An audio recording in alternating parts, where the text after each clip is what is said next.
ಯಾವುದೇ ಒಂದು ಪಟ್ಟಣದ ಅಭಿವೃದ್ಧಿ, ನಗರ ಅಭಿವೃದ್ಧಿ ಆಗಬೇಕು ಅಂತ ಹೇಳಿದ್ರೆ ನಗರ ಸಮಿತಿಯವರು ಒಂದು ಸ್ಕೀಮ್ ಮಾಡಬೇಕು. ಇಲ್ಲಿ ನಗರಾಭಿವೃದ್ಧಿ ಪ್ರದೇಶನೇ ಇಲ್ಲ. ಇದು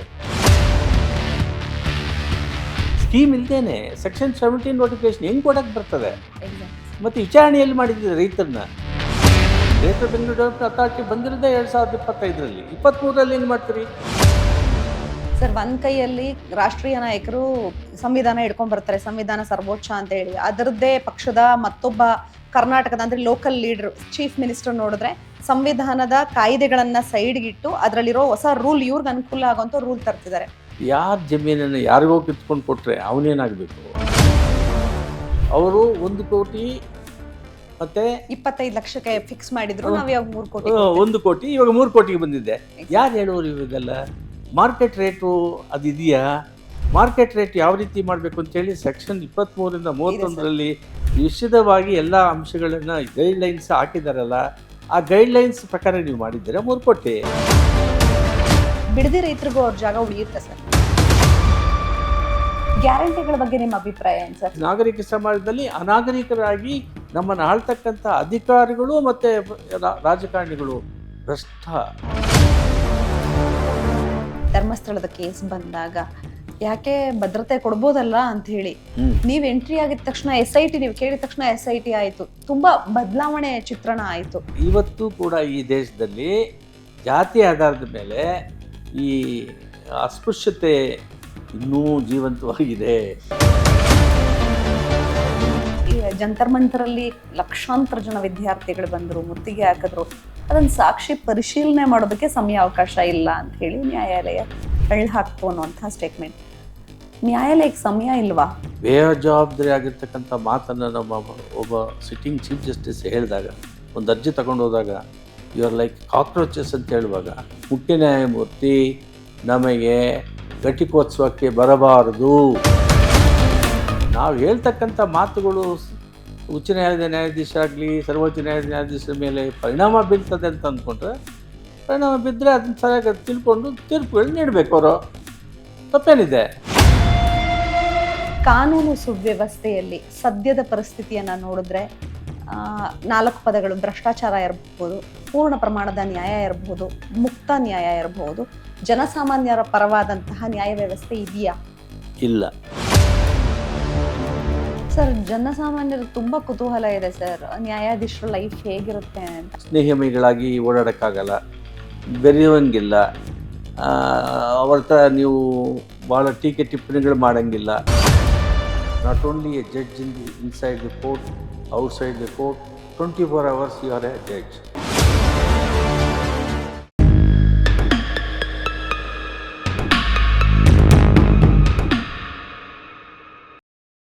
ಸದ್ಯ ಕಾನೂನು ಎಲ್ರಿಗೂ ಬೇಕಾಗಿರುವಂತಹ ಅತ್ಯಮೂಲ್ಯವಾದಂತಹ ಸೇವೆ ಆಗಿದೆ. ಕಾನೂನು ಸೇವೆಯಲ್ಲಿ ಇದ್ದಾಗೆ ಅದ್ರ ಬಗ್ಗೆ ಸಾಕಷ್ಟು ಟೀಕೆ ಮೆಚ್ಚುಗೆ ಪಡೆದಿರೋನ ನೋಡಿರ್ತೀವಿ. ಆದರೆ ಇವತ್ತು ನಮ್ಮ ಜೊತೆ ಇರುವಂಥವರು ಅಪರೂಪದಲ್ಲೇ ಅಪರೂಪರಾದಂತಹ ಗೆಸ್ಟು. ಅವರು ವಕೀಲರಾಗಿ ಸುದೀರ್ಘವಾಗಿ ಸೇವೆ ಸಲ್ಲಿಸಿದ್ದಾರೆ. ಅಷ್ಟೇ ಅಲ್ಲ, ನ್ಯಾಯಾಂಗ ವ್ಯವಸ್ಥೆಯಲ್ಲೇ ಉತ್ತುಂಗ ಅಂತ ಹೇಳುವಂತಹ ಸುಪ್ರೀಂ ಕೋರ್ಟ್ನ ನ್ಯಾಯಾಧೀಶರಾಗಿದ್ದರು. ಮತ್ಯಾರು ಅಲ್ಲ, ಇತ್ತೀಚೆಗೆ ಬಿಡದಿ, ಈ ಹಿಂದೆ ಧರ್ಮಸ್ಥಳ ಅಂದರೆ ನ್ಯಾಯ ಅಂತ ಹೇಳಿದ ತಕ್ಷಣ ಬಂದು ನಿಲ್ಲುವಂತಹ ಒಬ್ಬರೇ ಒಬ್ಬರು ವ್ಯಕ್ತಿ ನಮ್ಮ ಜೊತೆ ಇದ್ದಾರೆ. ಸರ್ ನಮಸ್ತೆ ಸರ್. ನಮಸ್ಕಾರ sir. V Gopal Gowda sir ಅಂದಿದ ತಕ್ಷಣ ಎಲ್ರಿಗೂ ನೆನಪಾಗೋದು ಪೀಪಲ್ಸ್ ಜಡ್ಜ್ ಅಂತ. ಯಾಕೆ ಅಂದರೆ ವಕೀಲರಾಗಿದ್ದಾಗೆ ಸಾಕಷ್ಟು ಜನ ಸೇವೆ ಕೊಡೋದ್ರಲ್ಲಿ ವ್ಯತ್ಯಯ ಮಾಡೋದು ನೋಡಿದ್ದೀವಿ.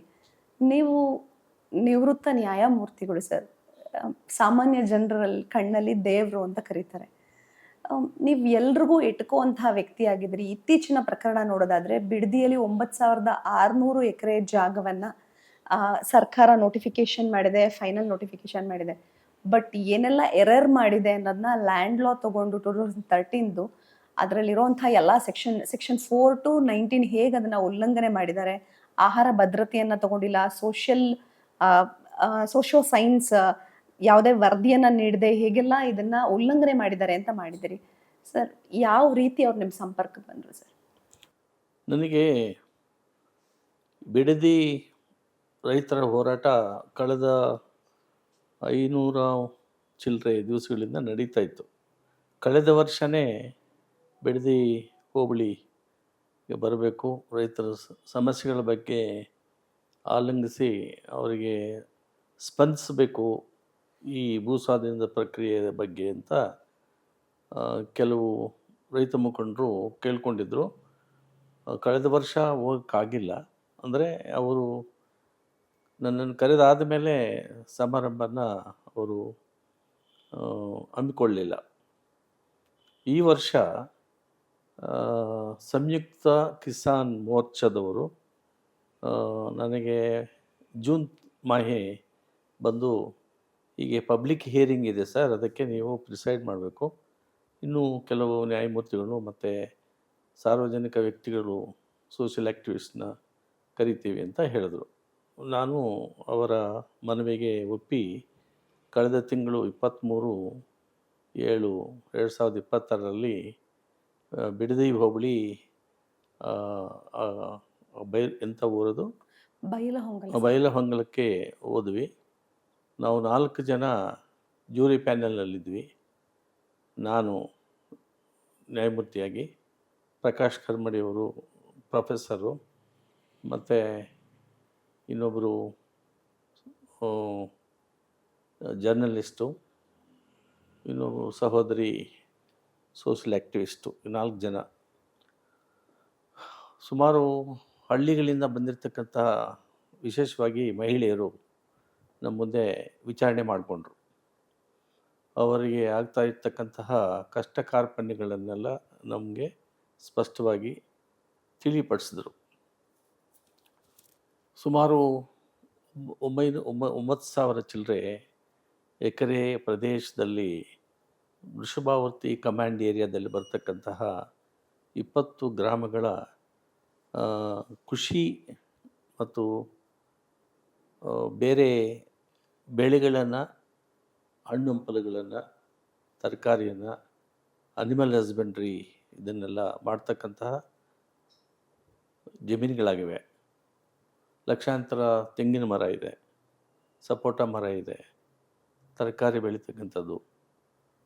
2,000 ಎಕರೆ ಮಲ್ಬರಿ ಇದೆ, 1,000 ಕ್ಯಾಟಲ್ ಇದೆ, 6,000 ಲೀಟರು ಒಂದು ದಿವಸಕ್ಕೆ ಬೆಂಗಳೂರು ನಗರಕ್ಕೆ ಹಾಲನ್ನು ಉತ್ಪಾದಿಸಿ ಸರಬರಾಜು ಮಾಡ್ತಿದ್ದಾರೆ. ಎಲ್ಲ ವಿಷಯಗಳನ್ನು ಸಣ್ಣ ಮತ್ತು ಮಾಧ್ಯಮ ಭೂಮಿ ಒಡೆತನವನ್ನು ಹೊಂದಿರತಕ್ಕಂತಹ ರೈತಾಪಿ ವರ್ಗದ ಹೆಣ್ಮಕ್ಳು ನಮ್ಮ ಮುಂದೆ ವಿಚಾರಣೆ ಮಾಡಿಕೊಂಡ್ರು. 2 ತಾಸು ಅವ್ರನ್ನೆಲ್ಲ ಸುದೀರ್ಘವಾಗಿ ಅವ್ರ ವಿಚಾರಗಳನ್ನೆಲ್ಲ ಕೂಡ ಗ್ರಹಿಸಿದ್ವಿ. ಮತ್ತು ಯಾರು ಈ ಬಿಡದಿ ಟೌನ್ಶಿಪ್ಗೆ, greater Bengaluru development authority township ಮತ್ತು ಸ್ಮಾರ್ಟ್ ಸಿಟಿ ನಗರ ಪ್ರದೇಶವನ್ನು ಪಟ್ಟಣಗಳಾಗಿ ಮಾರ್ಪಾಟು ಮಾಡ್ತಕ್ಕಂತಹ ಒಂದು ಈ ಭೂ ಸ್ವಾಧೀನದ ಪ್ರಕ್ರಿಯೆ ಬಗ್ಗೆ ಪರ ಇದ್ದಾರೋ ಅವರು ಕೂಡ ಬಂದು ನಮ್ಮ ಮುಂದೆ ವಿಚಾರಣೆ ಮಾಡ್ಕೋಬೋದು ಅಂತ ಹೇಳಿ ಪ್ರಕಾಶ್ ಕರ್ಮಡಿಯವರು ಹಿಯರಿಂಗ್ ನಡೆಯುವಾಗ ಅವರು ಮನವಿ ಮಾಡಿಕೊಂಡ್ರು. ಅವ್ರ ಜೊತೆಗೆ ಸರ್ಕಾರದ ಪರ ಯಾರಾದರೂ ಇದ್ದರೂ ಕೂಡ ಬಂದು ಅವರ ಅಹವಾಲುಗಳನ್ನೆಲ್ಲ ನಮ್ಮ ಮುಂದೆ ಹೇಳ್ಬೋದು. ಅದನ್ನು ಭೂಸ್ವಾಧೀನದ ಪ್ರಕ್ರಿಯೆ ನ್ಯಾಯಸಮ್ಮತವಾಗಿದೆ, ಮಾಡಲೇಬೇಕಾಗಿದೆ, ಜಮೀನು ಸ್ವಾಧೀನ ಮಾಡಿಕೊಳ್ಬೇಕಾಗಿದೆ ಅಂತ ಸ್ಪಷ್ಟೀಕರಿಸ್ತಕ್ಕಂಥದ್ದು ಮತ್ತು ಜಸ್ಟಿಫಿಕೇಷನ್ ಮಾಡ್ತಕ್ಕಂಥವ್ರು ಕೂಡ ಅಲ್ಲಿ ಬಂದು ಹೇಳ್ಬೋದು ಅಂತ ಕರೆ ಕೊಟ್ಟರು. ಯಾರೂ ಬರಲಿಲ್ಲ. ನಾವು ಅದಾದಮೇಲೆ ನಾನು ಪ್ರಕಾಶ್ ಕರ್ಮಡಿಯವರು ಮಾತಾಡಿದ್ರು, ನಮ್ಮ ಸಹಪಾಠಿ ಜೂರಿ ಪ್ಯಾನಲಲ್ಲಿರ್ತಕ್ಕಂತಹ ಎಲ್ಲರನ್ನೂ ಮಾತಾಡಿದ್ರು. ನಾನು ಸುದೀರ್ಘವಾಗಿ ಈ ಭೂ ಸ್ವಾಧೀನದ ಪ್ರಕ್ರಿಯೆ ಪ್ರಥಮದಿಂದ ನಾನು ಭಾಳ ಅಭ್ಯಾಸ ಮಾಡಿ ರೈತ ಮಕ್ಕಳಿಗೆ 1 ತಾಸು 40 ನಿಮಿಷ ಸುದೀರ್ಘವಾಗಿ ಮಾತಾಡಿದೆ. ನಾನು ನನ್ನನ್ನು ಕರೆದಾಗ ಮತ್ತು ಪತ್ರಿಕೆಗಳಲ್ಲಿ, ದೃಶ್ಯ ಮಾಧ್ಯಮದಲ್ಲಿ ಪ್ರತಿ ದಿವಸ ನೋಡಿದಾಗ ರೈತರು ಪ್ರತಿಭಟನೆಯನ್ನು ಮಾಡೋದನ್ನೆಲ್ಲ ಬಹಳ ವೀಕ್ಷಣೆ ಮಾಡಿ ಸ್ವಲ್ಪ ಸಂವಿಧಾನಬದ್ಧವಾಗಿದೆಯಾ ಅಥವಾ ಕಾನೂನುಬದ್ಧವಾಗಿದೆಯಾ ಭೂ ಸ್ವಾಧೀನ ಪ್ರಕ್ರಿಯೆ ಅಂತ ಅಭ್ಯಾಸ ಮಾಡಿದೆ. ಇಲ್ಲಿ ಅಭ್ಯಾಸ ಮಾಡುವಾಗ ಪ್ರಥಮ ಅಧಿಸೂಚನೆ ಕೊಟ್ಟಿರ್ತಕ್ಕಂತಹ ಆ, ಆ ಅಧಿಸೂಚನೆ 10/3/2025. ಅದು ಗ್ರೇಟರ್ ಬೆಂಗಳೂರು ಡೆವಲಪ್ಮೆಂಟ್ ಅಥಾರಿಟಿ ಹೆಸರಿನಲ್ಲಿ ಕಲಂ 17 ಕರ್ನಾಟಕ ಅರ್ಬನ್ ಡೆವಲಪ್ಮೆಂಟ್ ಅಥಾರಿಟಿ ಆ್ಯಕ್ಟ್ನಲ್ಲಿ ಪ್ರಕಟಣೆ ಮಾಡಿದರು.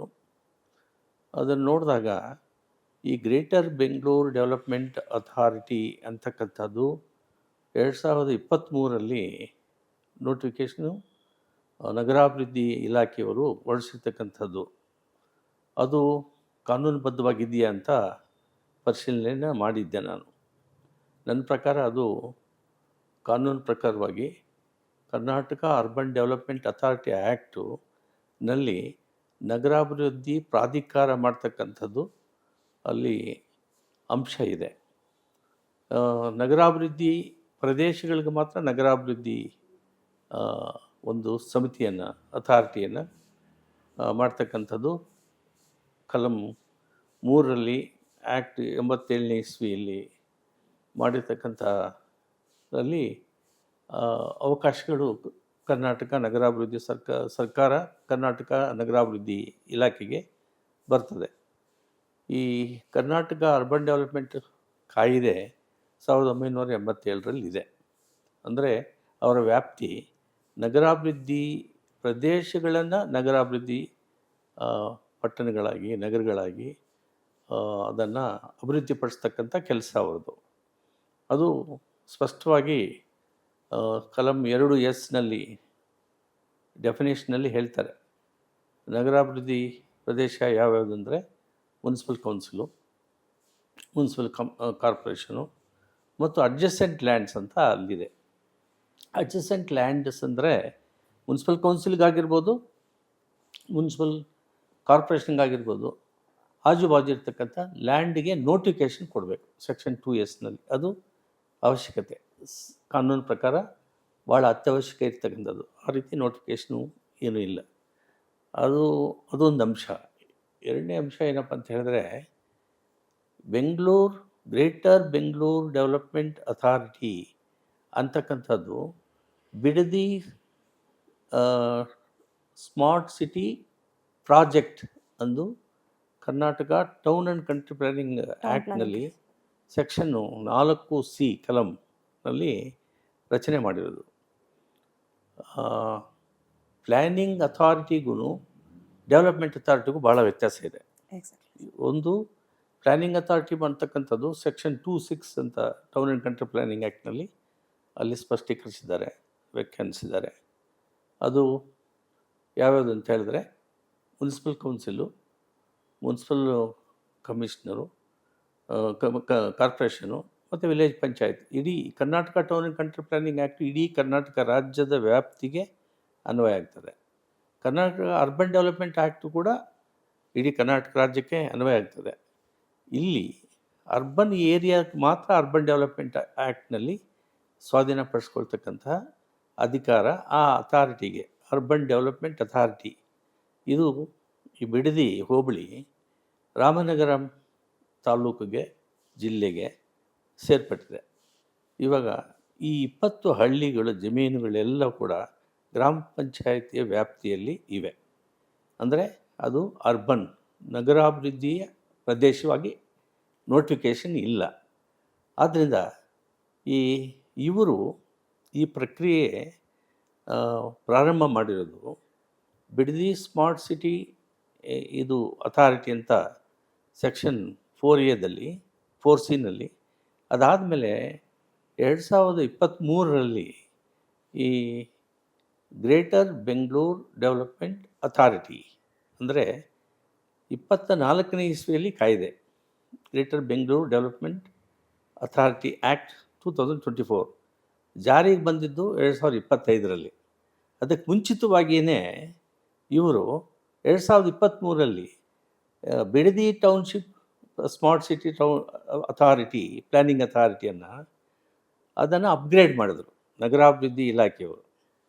ನಗರ ಏನಂತ ಮಾಡಿದ್ರು, ಗ್ರೇಟರ್ ಬೆಂಗಳೂರು ಡೆವಲಪ್ಮೆಂಟ್ ಅಥಾರಿಟಿ ಅಂತ 2023ರಲ್ಲಿ ನಾನ್ ಎಕ್ಸಿಸ್ಟಿಂಗ್ ಆ್ಯಕ್ಟ್ನಲ್ಲಿ, ಎಕ್ಸಾಕ್ಟ್ಲಿ ಜಾರಿಗೆ ಇಲ್ಲದೆ ಇರ್ತಕ್ಕಂಥ ಆ್ಯಕ್ಟ್ನಲ್ಲಿ greater Bengaluru development authority act ಬಂದಿರೋದು 2025ರಲ್ಲಿ. 24 ಕಾಯ್ದೆ 25ರಿಂದ ಜಾರಿಗೆ ಬಂದಿದೆ. ಅಂದರೆ ಆದ್ದರಿಂದ ಮೂಲತಃ ಬೇಸಿಕ್ ಆಗಿ 2023ರಲ್ಲಿ ಗ್ರೇಟರ್ ಬೆಂಗಳೂರು ಡೆವಲಪ್ಮೆಂಟ್ ಅಥಾರಿಟಿ ಅದು ಇದೆ ಅಂತ ಮರುನೇಮಕ ಮಾಡಿರ್ತಕ್ಕಂಥದ್ದನ್ನು ಯಾವುದನ್ನು ಬಿಡದಿ ಸ್ಮಾರ್ಟ್ ಟೌನ್ಶಿಪ್ ಪ್ಲ್ಯಾನಿಂಗ್ ಅಥಾರಿಟಿನ ಗ್ರೇಟರ್ ಬೆಂಗಳೂರು ಡೆವಲಪ್ಮೆಂಟ್ ಅಥಾರಿಟಿ ಅಂತಕ್ಕಂಥದ್ದು ನೋಟಿಫಿಕೇಷನ್ನೇ ಅಸಿಂಧುತ್ವ ಪಡೆದಿದೆ. ಯಾಕಂದರೆ ಅದು ನಾನ್ ಎಕ್ಸಿಸ್ಟೆನ್ಸ್, ವೈಡ್ ಆಗಿದೆ sir. It's non existence. So ಇವಾಗ ಆ ದಿಸೆಯಲ್ಲಿ ನಾವು ಇದನ್ನು ವಿಚಾರಣೆ ಮಾಡೋಕ್ಕೆ ಹೋದಾಗ ಕೂಲಂಕುಷವಾಗಿ ನಾನು ಸ್ಪಷ್ಟವಾಗಿ ನನ್ನ ಮಾತಿನಲ್ಲಿ ಹೇಳಿದೆ. ನನ್ನ ರಿಪೋರ್ಟ್ನಲ್ಲಿ ಕೂಡ 50 ಪೇಜ್ ಮೇಲೆ ಒಂದು ರಿಪೋರ್ಟ್ ಕೊಟ್ಟಿದ್ದೀವಿ. ಇದು ಅಸಿಂಧುತ್ವ ಪಡೆದಿದೆ, ನಲ್ಲಿಟಿಯಾಗಿದೆ. ಕಾರಣ ಸಂವಿಧಾನಿಕ ಬಾಹಿರವಾಗಿದೆ. Karnataka urban development authority act ಕೂಡ ಶಾಸನ ಕಾನೂನಿಗೆ ವಿರೋಧವಾಗಿದೆ. ಅಷ್ಟೇ ಅಲ್ಲ, ಸರ್ವೋಚ್ಚ ನ್ಯಾಯಾಲಯದ ತೀರ್ಪುಗಳು, ಸಂವಿಧಾನ ಪೀಠಗಳು ನೀಡಿರ್ತಕ್ಕಂತಹ ತೀರ್ಪುಗಳಿಗೆ ಈ ಭೂ ಸ್ವಾಧೀನದ ಪ್ರಕ್ರಿಯೆ ವಿರೋಧವಾಗಿದೆ ಅಂತಕ್ಕಂಥದ್ದಕ್ಕೆ ನಾವು ಸಕಾರಣಗಳನ್ನು ನಮ್ಮ ರಿಪೋರ್ಟ್ನಲ್ಲಿ ಕೊಟ್ಟಿದ್ದೀವಿ. ಏನಪ್ಪ ಅಂತ ಹೇಳಿದ್ರೆ, ಒಂದು ಕರ್ನಾಟಕ ಅರ್ಬನ್ ಡೆವಲಪ್ಮೆಂಟ್ ಅಥಾರಿಟಿ ಆ್ಯಕ್ಟ್ನಲ್ಲಿ ನಗರಾಭಿವೃದ್ಧಿ ಪ್ರಾಧಿಕಾರ ಮತ್ತು ಯೋಜನಾ ಸಮಿತಿಗೆ ಏನೇನೂ ಸಂಬಂಧ ಇಲ್ಲ. ಯೋಜನಾ ಸಮಿತಿಯವರು ಜಿಲ್ಲಾ ಯೋಜನಾ ಸಮಿತಿ ಸಂವಿಧಾನದ ತಿದ್ದುಪಡಿ 74ನೇ ಸಂವಿಧಾನದ ತಿದ್ದುಪಡಿ ಚಾಪ್ಟರು 9 ಸೇರಿಸಲ್ಪಟ್ಟಿದ್ದಾರೆ.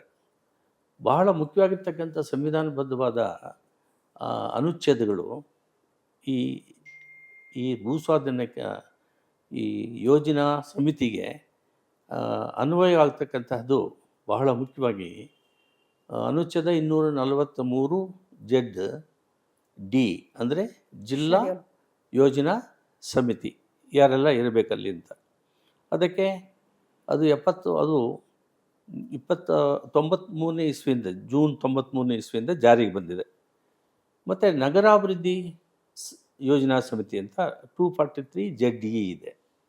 ಈ ಎರಡೂ ಬಹಳ ಮುಖ್ಯ ಯೋಜನಾ ಸಮಿತಿಗಳನ್ನು ರಚನೆ ಮಾಡೋಕ್ಕೆ 1961ರಲ್ಲಿ Karnataka town country planning act ಬಂದಿರೋದು. ಇಲ್ಲಿ 74ನೇ ತಿದ್ದುಪಡಿಯಲ್ಲಿ ಜಿಲ್ಲಾ ಯೋಜನಾ ಸಮಿತಿ ರಚನೆ ಮಾಡಬೇಕಾದ್ರೆ ಯಾರೆಲ್ಲ ಇರಬೇಕು ಅಂತ ಅಲ್ಲಿ ನಮೂದಿಸಿದೆ. ಅದರ ಬಗ್ಗೆ ಕರ್ನಾಟಕ ವಿಧಾನಸಭೆಯವರು ಒಂದು ಕಾನೂನನ್ನು ಮಾಡಬೇಕು ಅಂಥೇಳಿ 243 ZD ಹೇಳಿದ್ದಾರೆ. ಆ ರೀತಿ ಕಾನೂನು ಮಾಡಲೇ ಇಲ್ಲ ಸಮಿತಿ. ಯಾರೆಲ್ಲ 2/3 ಮೆಜಾರಿಟಿ ಆ ಸಮಿತಿಯಲ್ಲಿ, ಯೋಜನಾ ಸಮಿತಿಯಲ್ಲಿ ಎಲೆಕ್ಟೆಡ್ ರೆಪ್ರೆಸೆಂಟೇಟಿವ್ಸ್ ಇರಬೇಕು, ನಾಮಿನೀಸ್ ಇರಬೇಕು, ಸ್ಟೇಟ್ ಗೌರ್ಮೆಂಟ್ ನಾಮಿನೀಸ್ ಇರಬೇಕು, ಹೆಣ್ಮಕ್ಳು SC ST ಇವರೆಲ್ಲರೂ ಇರಬೇಕು. ಅದೇ ರೀತಿ ನಗರಾಭಿವೃದ್ಧಿ ಯೋಜನಾ ಸಮಿತಿ ಕೂಡ 240 ZE. ಇವಾಗ ಇವರಿಗೆ ಅನ್ವಯ ಆಗೋದು ನಗರಾಭಿವೃದ್ಧಿ ಯೋಜನಾ ಸಮಿತಿ ರಚನೆ ಈ 4C ಮಾಡಿದ್ದೀವಿ ಅಂತ ಹೇಳ್ತಾರಲ್ಲ, ಆ 4C ಯೋಜನಾ ಸಮಿತಿಯನ್ನು ನಗರ ಬಿಡದಿಗೆ ಮಾಡಿದ್ದವರು. ಬಿಡದಿಗೆ ಈ ಗ್ರಾಮೀಣ ಪ್ರದೇಶದಲ್ಲಿರ್ತಕ್ಕಂತಹ ನಗರಾಭಿವೃದ್ಧಿ ಪ್ರದೇಶಗಳೇ ಅಲ್ಲ, ಅದು ನೋಟಿಫಿಕೇಷನ್ ಇಲ್ಲ ಸೆಕ್ಷನ್ 2S. ಆದ್ದರಿಂದ ಮೂಲತಃ ನೋಟಿಫಿಕೇಷನ್ ಇಲ್ಲದೇ ನೀವು ಅರ್ಬನ್ ಡೆವಲಪ್ಮೆಂಟ್ ಅಥಾರಿಟಿ ಆ್ಯಕ್ಟನ್ನು ನೀವು ಅದರ ಪ್ರಕಾರ ಭೂ ಸ್ವಾಧೀನ ಪ್ರಕ್ರಿಯೆ ನೀವು ಮಾಡಬೇಕಾದ್ರೆ ನಗರಾಭಿವೃದ್ಧಿ ಪ್ರದೇಶಕ್ಕೆ ಮಾಡಬೇಕು. 17ನೇ ಪ್ರಥಮ ಅಧಿಸೂಚನೆ ಅದು ನೋಟಿಫಿಕೇಷನ್ ಇಲ್ಲದೇ 17ನೇ ಯಾರು ಮಾಡಿದ್ದು? Greater Bengaluru development authority. Non existence. It is not a authority established or constituted under section 3 ಯಾರೆಲ್ಲ ಇರಬೇಕು? ನಗರಾಭಿವೃದ್ಧಿ ಪ್ರಾಧಿಕಾರಕ್ಕೆ ಯಾರೆಲ್ಲ ಚೇರ್ಮನ್ ಇರಬೇಕು? ಟೌನ್ ಪ್ಲ್ಯಾನರ್ ಇರಬೇಕು, ಇಂಜಿನಿಯರ್ ಇರಬೇಕು, ಆ ಪ್ರದೇಶದ MLAಗಳು ಬೇಕು, ಮತ್ತು BWSSP ಅವರು ಇರಬೇಕು, SP ಬೇಕು, ಅಥವಾ ಕಮಿಷನರ್, ಇವರೆಲ್ಲ ಬೇಕು. ಯಾರೂ ಇಲ್ಲ. ಇಲ್ಲಿ ಇರ್ತಕ್ಕಂಥದ್ದು ಇವ್ರದ್ದು ಸಮಿತಿ, ಗ್ರೇಟರ್ ಬೆಂಗಳೂರು ಡೆವಲಪ್ಮೆಂಟ್ ಅಥಾರಿಟಿ ಆ್ಯಕ್ಟ್ಗೂ ಸೆಕ್ಷನ್ 3ನಲ್ಲಿ ಇರ್ತಕ್ಕಂಥ ಯಾರೆಲ್ಲ ಸದಸ್ಯರು ಇರಬೇಕು ಡೆವಲಪ್ಮೆಂಟ್ ಅಥಾರಿಟಿಯಲ್ಲಿ ಅನ್ನೋದಕ್ಕೂ ಸೆಕ್ಷನ್ 3ನಲ್ಲಿ ಸ್ಪಷ್ಟವಾಗಿ ಹೇಳಿದ್ದಾರೆ. ಇಷ್ಟು ಜನ ಅಲ್ಲಿ ಇರಬೇಕು. ಈ ಸಮಿತಿ ಯಾವುದು? ಯೋಜನಾ ಸಮಿತಿ. Town and country planning act 1961ನಲ್ಲಿ ಸೆಕ್ಷನ್ 4C ಮಾಡಿದ್ದು ಬಿಡದಿ ಸ್ಮಾರ್ಟ್ ಸಿಟಿ ಪ್ಲಾನಿಂಗ್ ಅಥಾರಿಟಿಗೂ, ಅದನ್ನು ಮರು ನೇಮಕ ಮಾಡಿರ್ತಕ್ಕಂಥದ್ದು ಗ್ರೇಟರ್ ಬೆಂಗಳೂರು ಡೆವಲಪ್ಮೆಂಟ್ ಅಥಾರಿಟಿಗೂ 2023ರಲ್ಲಿ ಏನೇನು ಸಂಬಂಧ ಇಲ್ಲ. ಹಾಗಾದರೆ ಅದು non existence body. Greater Bengaluru development authority ಬಂದಿರೋದೇ 2025ರಲ್ಲಿ. 23ರಲ್ಲಿ ಹೆಂಗೆ ಮಾಡ್ತೀರಿ? ಮಗು ಇಲ್ಲದೆ ಇರ್ತಕ್ಕಂಥ ನಾಮಕರಣ ಮಾಡ್ತಕ್ಕಂಥದ್ದು ಯಾವುದದು? ಆ ರೀತಿ ಇದೆ ಇಲ್ಲಿ. ಆದ್ದರಿಂದ ಅದೊಂದು ಅಂಶ ನಾವು ಎತ್ತಿ ಹಿಡಿದಿದ್ದೀವಿ. ಆಮೇಲೆ ಬಹಳ ಮುಖ್ಯವಾಗಿರ್ತಕ್ಕಂಥ ಅಂಶ ಏನಪ್ಪ ಅಂತ ಹೇಳಿದ್ರೆ, ಈ ಸೆಕ್ಷನ್ನು 4C ಯೋಜನಾ ಕಾಯ್ದೆಯಲ್ಲಿ ಕರ್ನಾಟಕ ಪಟ್ಟಣ ಮತ್ತು ಯೋಜನಾ ಕಾಯ್ದೆ ಒಳಗಡೆ ಮಾಡಿರ್ತಕ್ಕಂಥದ್ದು ಕಾನೂನುಬದ್ಧವಾಗಿಲ್ಲ. ಸೆಕ್ಷನ್ 3 ಮರುನಾಮಕ ಮಾಡಿರೋ 23 ನಗರಾಭಿವೃದ್ಧಿ, ಅದು ಸೆಕ್ಷನ್ ಕಲಂ 3ರಲ್ಲಿ ಅನ್ವಯಿಸ್ತದೆ, ಆದರೆ ಅದರ ರೀತಿ ಇಲ್ಲ.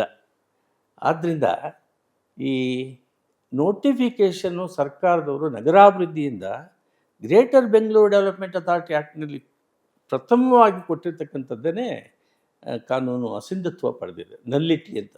ಇಟ್ ಇಸ್ ಏನಂತ ಹೇಳ್ತಾರೆ ಸುಪ್ರೀಂ ಕೋರ್ಟ್ನವರು ಅಂದರೆ, 1924ನಲ್ಲಿ ಒಂದು ಚಾನ್ಸ್ಲರ್ಸ್ ಡಿಸಿಷನ್ ಇದೆ, ಟೈಲರ್ ವರ್ಸಸ್ ಟೈಲರ್ ಅಂತ. ಇನ್ನೊಂದು king emperor case 1934 privy council judgment ಇದೆ. ಏನದಲ್ಲಿ ಒಂದು ಶಾಸನದಲ್ಲಿ ಯಾವ ಪ್ರಕ್ರಿಯೆಯನ್ನು ಯಾವ ರೀತಿ ಮಾಡಬೇಕು ಅಂತಕ್ಕಂಥದ್ದನ್ನು ಆ ಕಲಂನಲ್ಲಿ ಶಾಸನದಲ್ಲಿ ಉಲ್ಲೇಖ ನಮೂದಿಸಿದರೆ ಅದರ ಪ್ರಕಾರವೇ ಆ ಕಾರ್ಯಗಳನ್ನು ನಡೆಸಬೇಕು, ಆ ಕ್ರಮಗಳನ್ನು ಜರುಗಿಸಬೇಕು. ಆ ರೀತಿ ನೀವು ಮಾಡಲಿಲ್ಲ ಅಂತ ಹೇಳಿದ್ರೆ ಅದು ನಿಮ್ಮ ಕಾರ್ಯ ಅಸಿಂಧತ್ವ ಪಡೀತದೆ, ಅಂದರೆ ನಲ್ಲಿಟಿ ಇರ್ತದೆ ಅಂತ. ಈ 2 ತೀರ್ಪುಗಳನ್ನು 1999ರಲ್ಲಿ Kerala Babu Varghese versus Kerala state bar ಕೌನ್ಸಿಲ್ನಲ್ಲಿ 29-30ನೇ ಪ್ಯಾರಾಗ್ರಾಫ್ನಲ್ಲಿ ಸ್ಪಷ್ಟೀಕರಿಸಿದ್ದಾರೆ. ಇದನ್ನು ನಾವಿಲ್ಲಿ ಹೇಳಿದ್ದೀವಿ. ನಿಮ್ಮ greater Bengaluru development authority act section 3ನಲ್ಲಿ ಇಲ್ಲ ಸಮಿತಿ. ಆ ಸಮಿತಿ ಮಾಡಿದ್ದು ಬಿಡದಿದ್ದು ಸ್ಮಾರ್ಟ್ ಸಿಟಿ ಪ್ಲ್ಯಾನಿಂಗ್ ಅಥಾರಿಟಿನ ಮರುನೇಮಕ ನಗರಾಭಿವೃದ್ಧಿಯವರು ಮಾಡಿಬಿಟ್ರೆ ಆ ಸೆಕ್ಷನ್ ಆ ಕಲಂ 3ರಲ್ಲಿರ್ತಕ್ಕಂಥ ಸದಸ್ಯಗಳು ಯಾರಿರಬೇಕು, ಚೇರ್ಮನ್ ಯಾರಿರಬೇಕು, ಆ ಸಮಿತಿಗೂ ಈ ಸಮಿತಿಗೂ ಏನೇನೂ ಸಂಬಂಧ ಇಲ್ಲ ಅಂತ ಹೇಳಿದಾಗ ನಿಮಗೆ ಸೆಕ್ಷನ್ 17 ನೋಟಿಫಿಕೇಷನ್ ಕೊಟ್ಟಿರ್ತಕ್ಕಂಥದ್ದು ಅಸಿಂಧತ್ವ ಪಡೆದಿದೆ, ಅಂದರೆ ನಲ್ಲಿಟಿ ಆಗಿದೆ, ನಾನ್ ಎಕ್ಸಿಸ್ಟೆನ್ಸ್, ಇನ್ಕೊಹೇಟ್, ಅನ್ಎನ್ಫೋರ್ಸಿಬಲ್ ಇನ್ ಲಾ ಅಂತಕ್ಕಂಥ ತೀರ್ಪು ಪ್ರಿವಿ ಕೌನ್ಸಿಲ್ದು chancellor decision 1924 chancellor decision Taylor versus Taylor and king emperor 1934 privy council judgment followed by the Supreme Court in Babu Varghese case. That is the law as on today, the judgment of the Supreme Court. Supreme Court, Babu Varghese case holds the field today. That is binding on everybody. It binds upon Karnataka state government, President of India, the Supreme Court, High Court judges, everybody it is binding, Article 141. Even So, Karnataka everybody, it is binding, it is the law of the land. That is the law.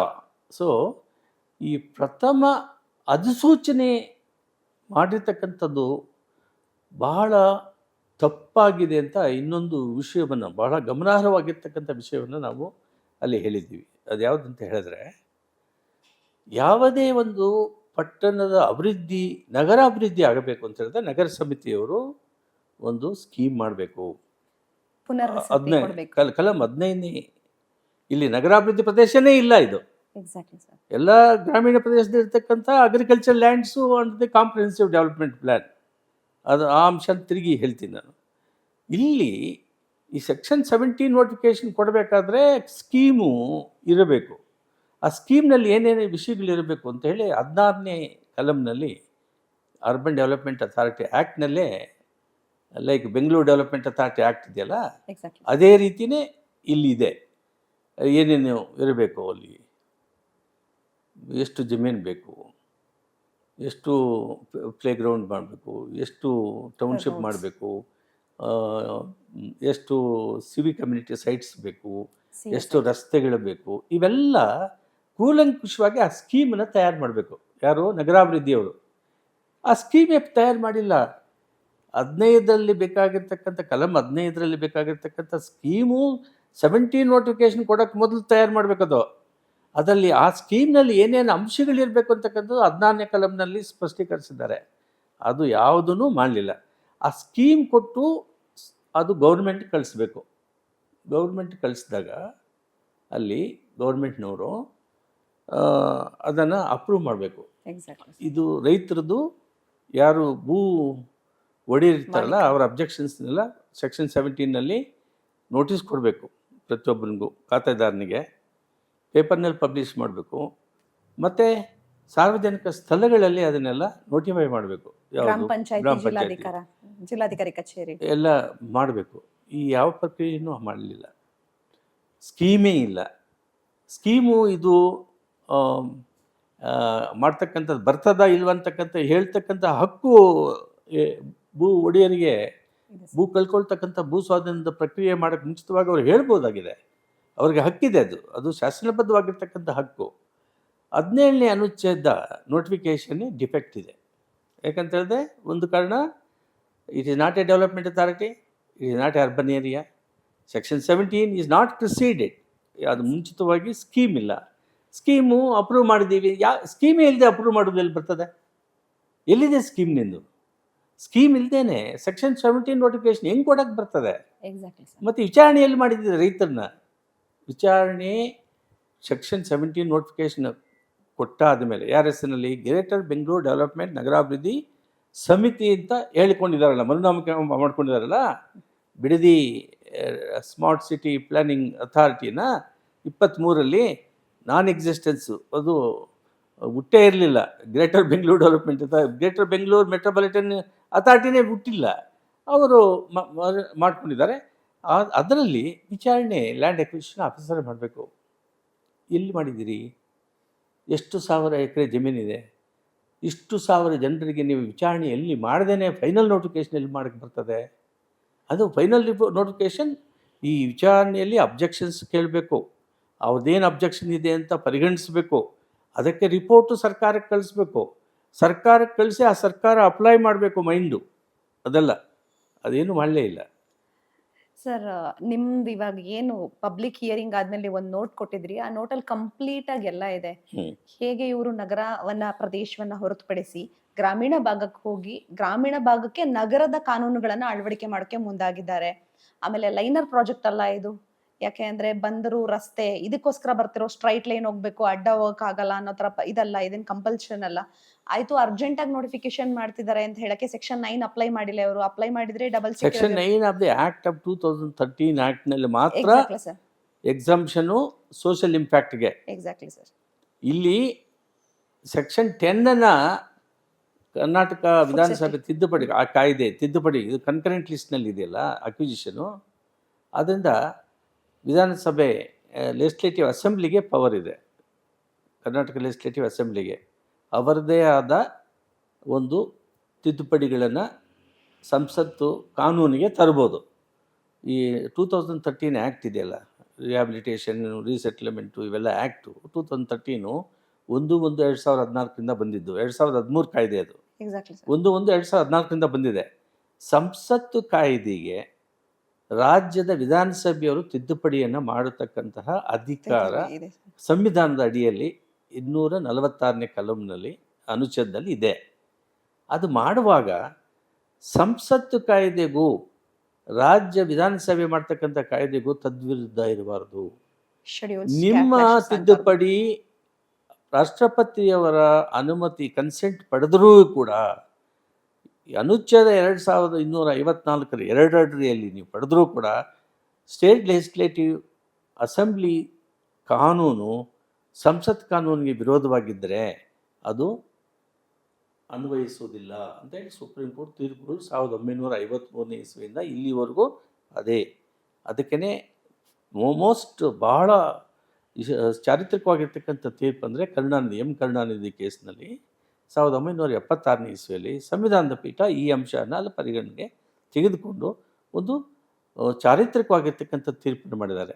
ಈ 9ರಲ್ಲಿರ್ತಕ್ಕಂಥದ್ದೇನು, urgency ಇದ್ದು emergency, ತುರ್ತು ಭೂ ಪರಿಸ್ಥಿತಿ. ಸ್ವಾಧೀನ ಮಾಡಬೇಕಾದ್ರೆ ಅದಕ್ಕೆ ಅಧಿಸೂಚನೆಯನ್ನು ಹೊರಡಿಸಬೇಕಾದ್ರೆ social impact ಪ್ರಕ್ರಿಯೆ ಬೇಕಾಗಿಲ್ಲ ಎಕ್ಸಾಕ್ಟ್ಲಿ ಸರ್. ಅಂತ. ಇಲ್ಲಿ ಸೆಕ್ಷನ್ 10 ಏನು ಹೇಳ್ತದೆ, ತದ್ವಿರುದ್ಧವಾಗಿ ಸೆಕ್ಷನ್ 9ಗಿದೆ. ಹಾ ಸರ್, ಬಟ್ ಅದಕ್ಕೆ 80% ಈ ಕೊಡ್ಬೇಕು ಅಂತ ಇದೆಯಲ್ಲ ಸರ್, 80% ನೀನು ಪರಿಹಾರ ಕೊಟ್ಟ ಮೇಲೆನೆ ಯು ಸ್ಟಾರ್ಟೆಡ್ ಅಂದ್ರೆ ಅದು ಭೂಮಿ ಮಾಡಬೇಕು. ತಗೋಬೇಕು ಅಂತ. ಅದು But ಅದು ಇದೆರಡು ಅರ್ಜೆನ್ಸಿ difference ಇದೆ. ಕ್ಲಾಸ್ನಲ್ಲಿ ಅದು ಏನು ನಡೀಲೇ ಇಲ್ಲ ಇಲ್ಲಿ. ಅದು 9ರನ್ನು ಉಪಯೋಗಿಸಲಿಲ್ಲ ಇವರು 10ಕ್ಕೆ ಉಪಯೋಗಿಸ್ತಾರೆ. ಆಹಾರ ಭದ್ರತೆ. ರಾಜ್ಯದ ತಿದ್ದುಪಡಿ 10ನೇ ಕಲಮಿಗೂ 9ನೇ ಕಲಮು 2013ಕ್ಕೆ ರಾಜ್ಯದ ತಿದ್ದುಪಡಿಗೆ ತದ್ವಿರುದ್ಧ ಇದ್ದರೆ ಸಂಸತ್ತು ಕಾನೂನು ಅನ್ವಯ ಆಗ್ತದೆ. ಆದ್ದರಿಂದ ನಿನ್ನ ಸೆಕ್ಷನ್ 10 ಇದೆಯಲ್ಲ ಅದು ಕೂಡ ಇಲ್ಲಿ ಅನ್ವಯಿಸುವುದಿಲ್ಲ, ಕಾನೂನು ಬಾಹಿರವಾಗಿದೆ, ಸರ್ವೋಚ್ಚ ನ್ಯಾಯಾಲಯಗಳ ತೀರ್ಪುಗಳ ವಿರೋಧವಾಗಿದೆ, ಅಸಂವಿಧಾನವಾಗಿದೆ. ಆದ್ದರಿಂದ ಇವರು ಸೋಷಿಯಲ್ ಇಂಪ್ಯಾಕ್ಟ್ ನಮ್ಗೆ ಅನ್ವಯಿಸೋದಿಲ್ಲ ಅಂತ ಹೇಳ್ತಕ್ಕಂಥದ್ದು ಮಾತನ್ನು ಒಪ್ತಕ್ಕಂಥದ್ದಲ್ಲ ಅಂತೇಳಿ ನಾವು ಸುದೀರ್ಘವಾಗಿ ನಮ್ಮ ರಿಪೋರ್ಟ್ನಲ್ಲಿ ಹೇಳಿದ್ದೀವಿ. ಇದೊಂದು ಅಂಶ. ಇನ್ನೊಂದೇನಪ್ಪ ಅಂತ ಹೇಳಿದ್ರೆ, ಈ ಸೋಷಿಯಲ್ ಇಂಪ್ಯಾಕ್ಟ್ ಸಂಸತ್ನವರು ಇದನ್ನು ಈ ಅಂಶನಲ್ಲಿ ಯಾಕೆ ಅಲ್ಲಿ ಇಟ್ಟಿದ್ದಾರೆ ಅಂತ ಹೇಳಿದ್ರೆ, ನಮಗೆ ಆಂಗ್ಲರು ನಮ್ಮನ್ನು ಆಳುವಾಗ 1894 ಇಸ್ವಿಯಲ್ಲಿ ಭೂಸ್ವಾಮ್ಯದ ಪ್ರಕ್ರಿಯೆ ಕಾಯ್ದೆ ಇತ್ತು. ಅಂದರೆ 18ನೇ ಶತಮಾನದ್ದು. ಆ ಕಾಯ್ದೆ ಒಳಗಡೆ ಇಡೀ ದೇಶದ ಉದ್ದಕ್ಕೂ ಭೂಸ್ವಾಮ್ಯದ ಪ್ರಕ್ರಿಯೆಯಿಂದ ಭಾಳಷ್ಟು ಜನರು ಅನ್ಯಾಯ ಆಗಿತ್ತು ರೈತರಿಗೆ ಅಂತ ಹೇಳಿ ಮನಗಂಡು ಸಂಸತ್ನವರು ಅದಕ್ಕೆ ಆ ಕಾಯ್ದೆಯನ್ನು ತೆಗೆದುಬಿಟ್ಟು ಇದು land acquisition rehabilitation resettlement act 2013 ಅಂತ ತಂದರು. ಆ ತಂದಿರೋ ಉದ್ದೇಶ ಏನಪ್ಪ ಅಂತ ಹೇಳಿದ್ರೆ, ರೈತರಿಗೆ ಅನ್ಯಾಯ ಆಗಬಾರ್ದು, ಸಾರ್ವಜನಿಕರ ಉಪಯೋಗಕ್ಕಾಗಿ ಭೂ ಸ್ವಾಧೀನ ಮಾಡಬಹುದು ನೀವು. ಅದಕ್ಕೆ ಕೆಲವು ಮಾನದಂಡಗಳಿವೆ. ಅಂದರೆ ಗ್ರಾಮ ಸಭಾ ಕರೀಬೇಕು. ಆ ಭೂ ಒಡೆಯರ ಜಮೀನು ಯಾರ್ದು ಭೂ ಸ್ವಾಧೀನ ನೀವು ಮಾಡ್ತೀರಿ 80% ಜನರು ಅದಕ್ಕೆ ಒಪ್ಪಿಗೆ ಕೊಡಬೇಕು. ಗ್ರಾಮ ಸಭೆಯ ತೀರ್ಮಾನಗಳಾಗಬೇಕು. ಸೋಷಿಯಲ್ ಇಂಪ್ಯಾಕ್ಟ್ ಆಗಬೇಕು, ಸ್ಟಡಿ ಮಾಡಬೇಕು. ಸೋಷಿಯಲ್ ಇಂಪ್ಯಾಕ್ಟ್ ಸ್ಟಡಿಗೆ ಸದಸ್ಯರುಗಳಿದ್ದಾರೆ. ಕರ್ನಾಟಕ ಉಚ್ಚ ನ್ಯಾಯಾಲಯದ ತೀರ್ಪುಗಳಿವೆ, ಭಾಳಷ್ಟಿವೆ. Rule is a subordinate legislation. ಅಂದರೆ ಗೌರ್ಮೆಂಟ್ನವ್ರು ಮಾಡೋದು. ಲಾ ಮಾಡೋದು ಯಾರು? ಪ್ರತಿನಿಧಿಗಳು, ಜನಪ್ರತಿನಿಧಿಗಳು, MLAಗಳು. ಇಲ್ಲಿ ಪಾರ್ಲಿಮೆಂಟ್ನಲ್ಲಿ ಸಂಸತ್ ಸದಸ್ಯರು ಅದೆಲ್ಲ ಅದಕ್ಕೆ ಪಾರ್ಲಿಮೆಂಟರಿ ಅಫೇರ್ಸ್ ಕಮಿಟಿಯಲ್ಲಿ ಬಿಲ್ ತಯಾರು ಮಾಡ್ತಾರೆ. ಸೆಲೆಕ್ಟ್ ಕಮಿಟಿಗೆ ಹೋಗ್ತದೆ, ಚರ್ಚೆ ಆಗ್ತದೆ. ಯಾವ ಕಲಮ್ ಇರಬೇಕು, ಯಾವ ಕಲಮ್ ಇರಬಾರ್ದು, ಏನು ಪ್ರೊಸೀಜರ್ ಇರಬೇಕು, ಆ ಪ್ರೊಸೀಜರು ಯಾವ ರೀತಿ ಮಾಡಬೇಕು ಅಂತ ಎಲ್ಲ ಚರ್ಚೆ ಆಗ್ತದೆ. ಇಲ್ಲಿ ಈ ಕಾಯ್ದೆಯನ್ನು ಅನುಷ್ಠಾನಕ್ಕೆ ತರುವುದಕ್ಕೋಸ್ಕರವಾಗಿ ನಿಯಮಗಳನ್ನು ಕಾನೂನು ಅವಕಾಶ ಕೊಟ್ಟಿದೆ ಸರ್. ಅದಕ್ಕೆ ರೂಲ್ಸ್ ಮಾಡೋದು. ಆ ರೂಲ್ಸು ಕಾನೂನು ವಿರೋಧವಾಗಿ ಅಸೆಂಬ್ಲಿಯಲ್ಲಿ ಮಾಡಿರೋದು, ಸಂಸತ್ನಲ್ಲಿ ಮಾಡಿರ್ತಕ್ಕಂತಹ ಅವರು ಕೊಟ್ಟಿರ್ತಕ್ಕಂಥ ಹಕ್ಕುಗಳಿಗೆ ತದ್ವಿರುದ್ಧವಾಗಿ ನೀವು ನಿಯಮಗಳನ್ನು ಮಾಡಿದರೆ ರೂಲ್ಸು ಅದು ಊರ್ಜಿತ ಆಗಲ್ಲ ಅಂತೇಳಿ ಇದೆ. ಇಲ್ಲಿ ಕನ್ಸಾಲ್ಟೇಟೆಡ್ ನೋಡಿ, ನಿನ್ನೆ ನಾನು ಪೇಪರ್ನಲ್ಲಿ ಓದ್ತಿದ್ದೆ, ಅವರು 1 ಕೋಟಿ ಮತ್ತು 25 ಲಕ್ಷಕ್ಕೆ ಫಿಕ್ಸ್ ಮಾಡಿದ್ರು. ನಾವು ಇವಾಗ 3 ಕೋಟಿ 1 ಕೋಟಿ, ಇವಾಗ 3 ಕೋಟಿಗೆ ಬಂದಿದೆ. ಯಾರು ಹೇಳೋರು ಇವೆಲ್ಲ? ಮಾರ್ಕೆಟ್ ರೇಟು ಅದು ಇದೆಯಾ? ಮಾರ್ಕೆಟ್ ರೇಟ್ ಯಾವ ರೀತಿ ಮಾಡಬೇಕು ಅಂತೇಳಿ ಸೆಕ್ಷನ್ 23ರಿಂದ 31ರಲ್ಲಿ ವಿಶದವಾಗಿ ಎಲ್ಲ ಅಂಶಗಳನ್ನು ಗೈಡ್ಲೈನ್ಸ್ ಹಾಕಿದಾರಲ್ಲ. ಆ ಗೈಡ್ಲೈನ್ಸ್ ಪ್ರಕಾರ ನೀವು ಮಾಡಿದ್ದೀರಾ 3 ಕೋಟಿ ಅಥವಾ 25 ಕೋಟಿ. ಮತ್ತು ಸುಪ್ರೀಂ ಕೋರ್ಟ್ನವರು 7 ಜನ ನ್ಯಾಯಮೂರ್ತಿಗಳು 1973 ಇಸ್ವಿಯಲ್ಲಿ ನಾಗ್ಪುರ್ ಡೆವಲಪ್ಮೆಂಟ್ ಅಥಾರಿಟಿ ಕೇಸ್ನಲ್ಲಿ ಆರ್ಟಿಕಲ್ 14 ಅಂದರೆ ಈ ರಾಷ್ಟ್ರೀಯ ಹೆದ್ದಾರಿಗಳಿಗೆ ಅಕ್ವಿಸಿಷನು, ಸ್ಲಮ್ಗೆ ಇನ್ನೊಂದು ಅಕ್ವಿಸಿಷನು, ಅರ್ಬನ್ ಡೆವಲಪ್ಮೆಂಟ್ಗೆ ಒಂದು ಅಕ್ವಿಸಿಷನು, ಇನ್ನೊಂದು ಟೌನ್ಶಿಪ್ಗೆ ಇನ್ನೊಂದು ಅಕ್ವಿಸಿಷನು, ಇವೆಲ್ಲ ಅಕ್ವಿಸಿಷನ್ನು ಕೂಡ ಎಂಟ್ರಿ 42ರಲ್ಲಿ ಈ ಕನ್ಕರೆಂಟ್ ಲಿಸ್ಟ್ನಲ್ಲಿ ಇರ್ತಕ್ಕಂಥದ್ದು. ಆ ಎಲ್ಲ ಆ ಎಂಟ್ರಿ ಈ 17 ಆಗಲಿ 19 ಆಗಲಿ ಈ ಪ್ರಕ್ರಿಯೆಗಳು ಎಲ್ಲವೂ ಕೂಡ 42 ಎಂಟ್ರಿ 7th ಶೆಡ್ಯೂಲ್ 3rd ಲಿಸ್ಟ್ನಲ್ಲಿ ಅನ್ವಯ ಆಗ್ತದೆ. ಸುಪ್ರೀಂ ಕೋರ್ಟ್ ತೀರ್ಪು ಹೇಳಿದೆ 1980ರಲ್ಲಿ.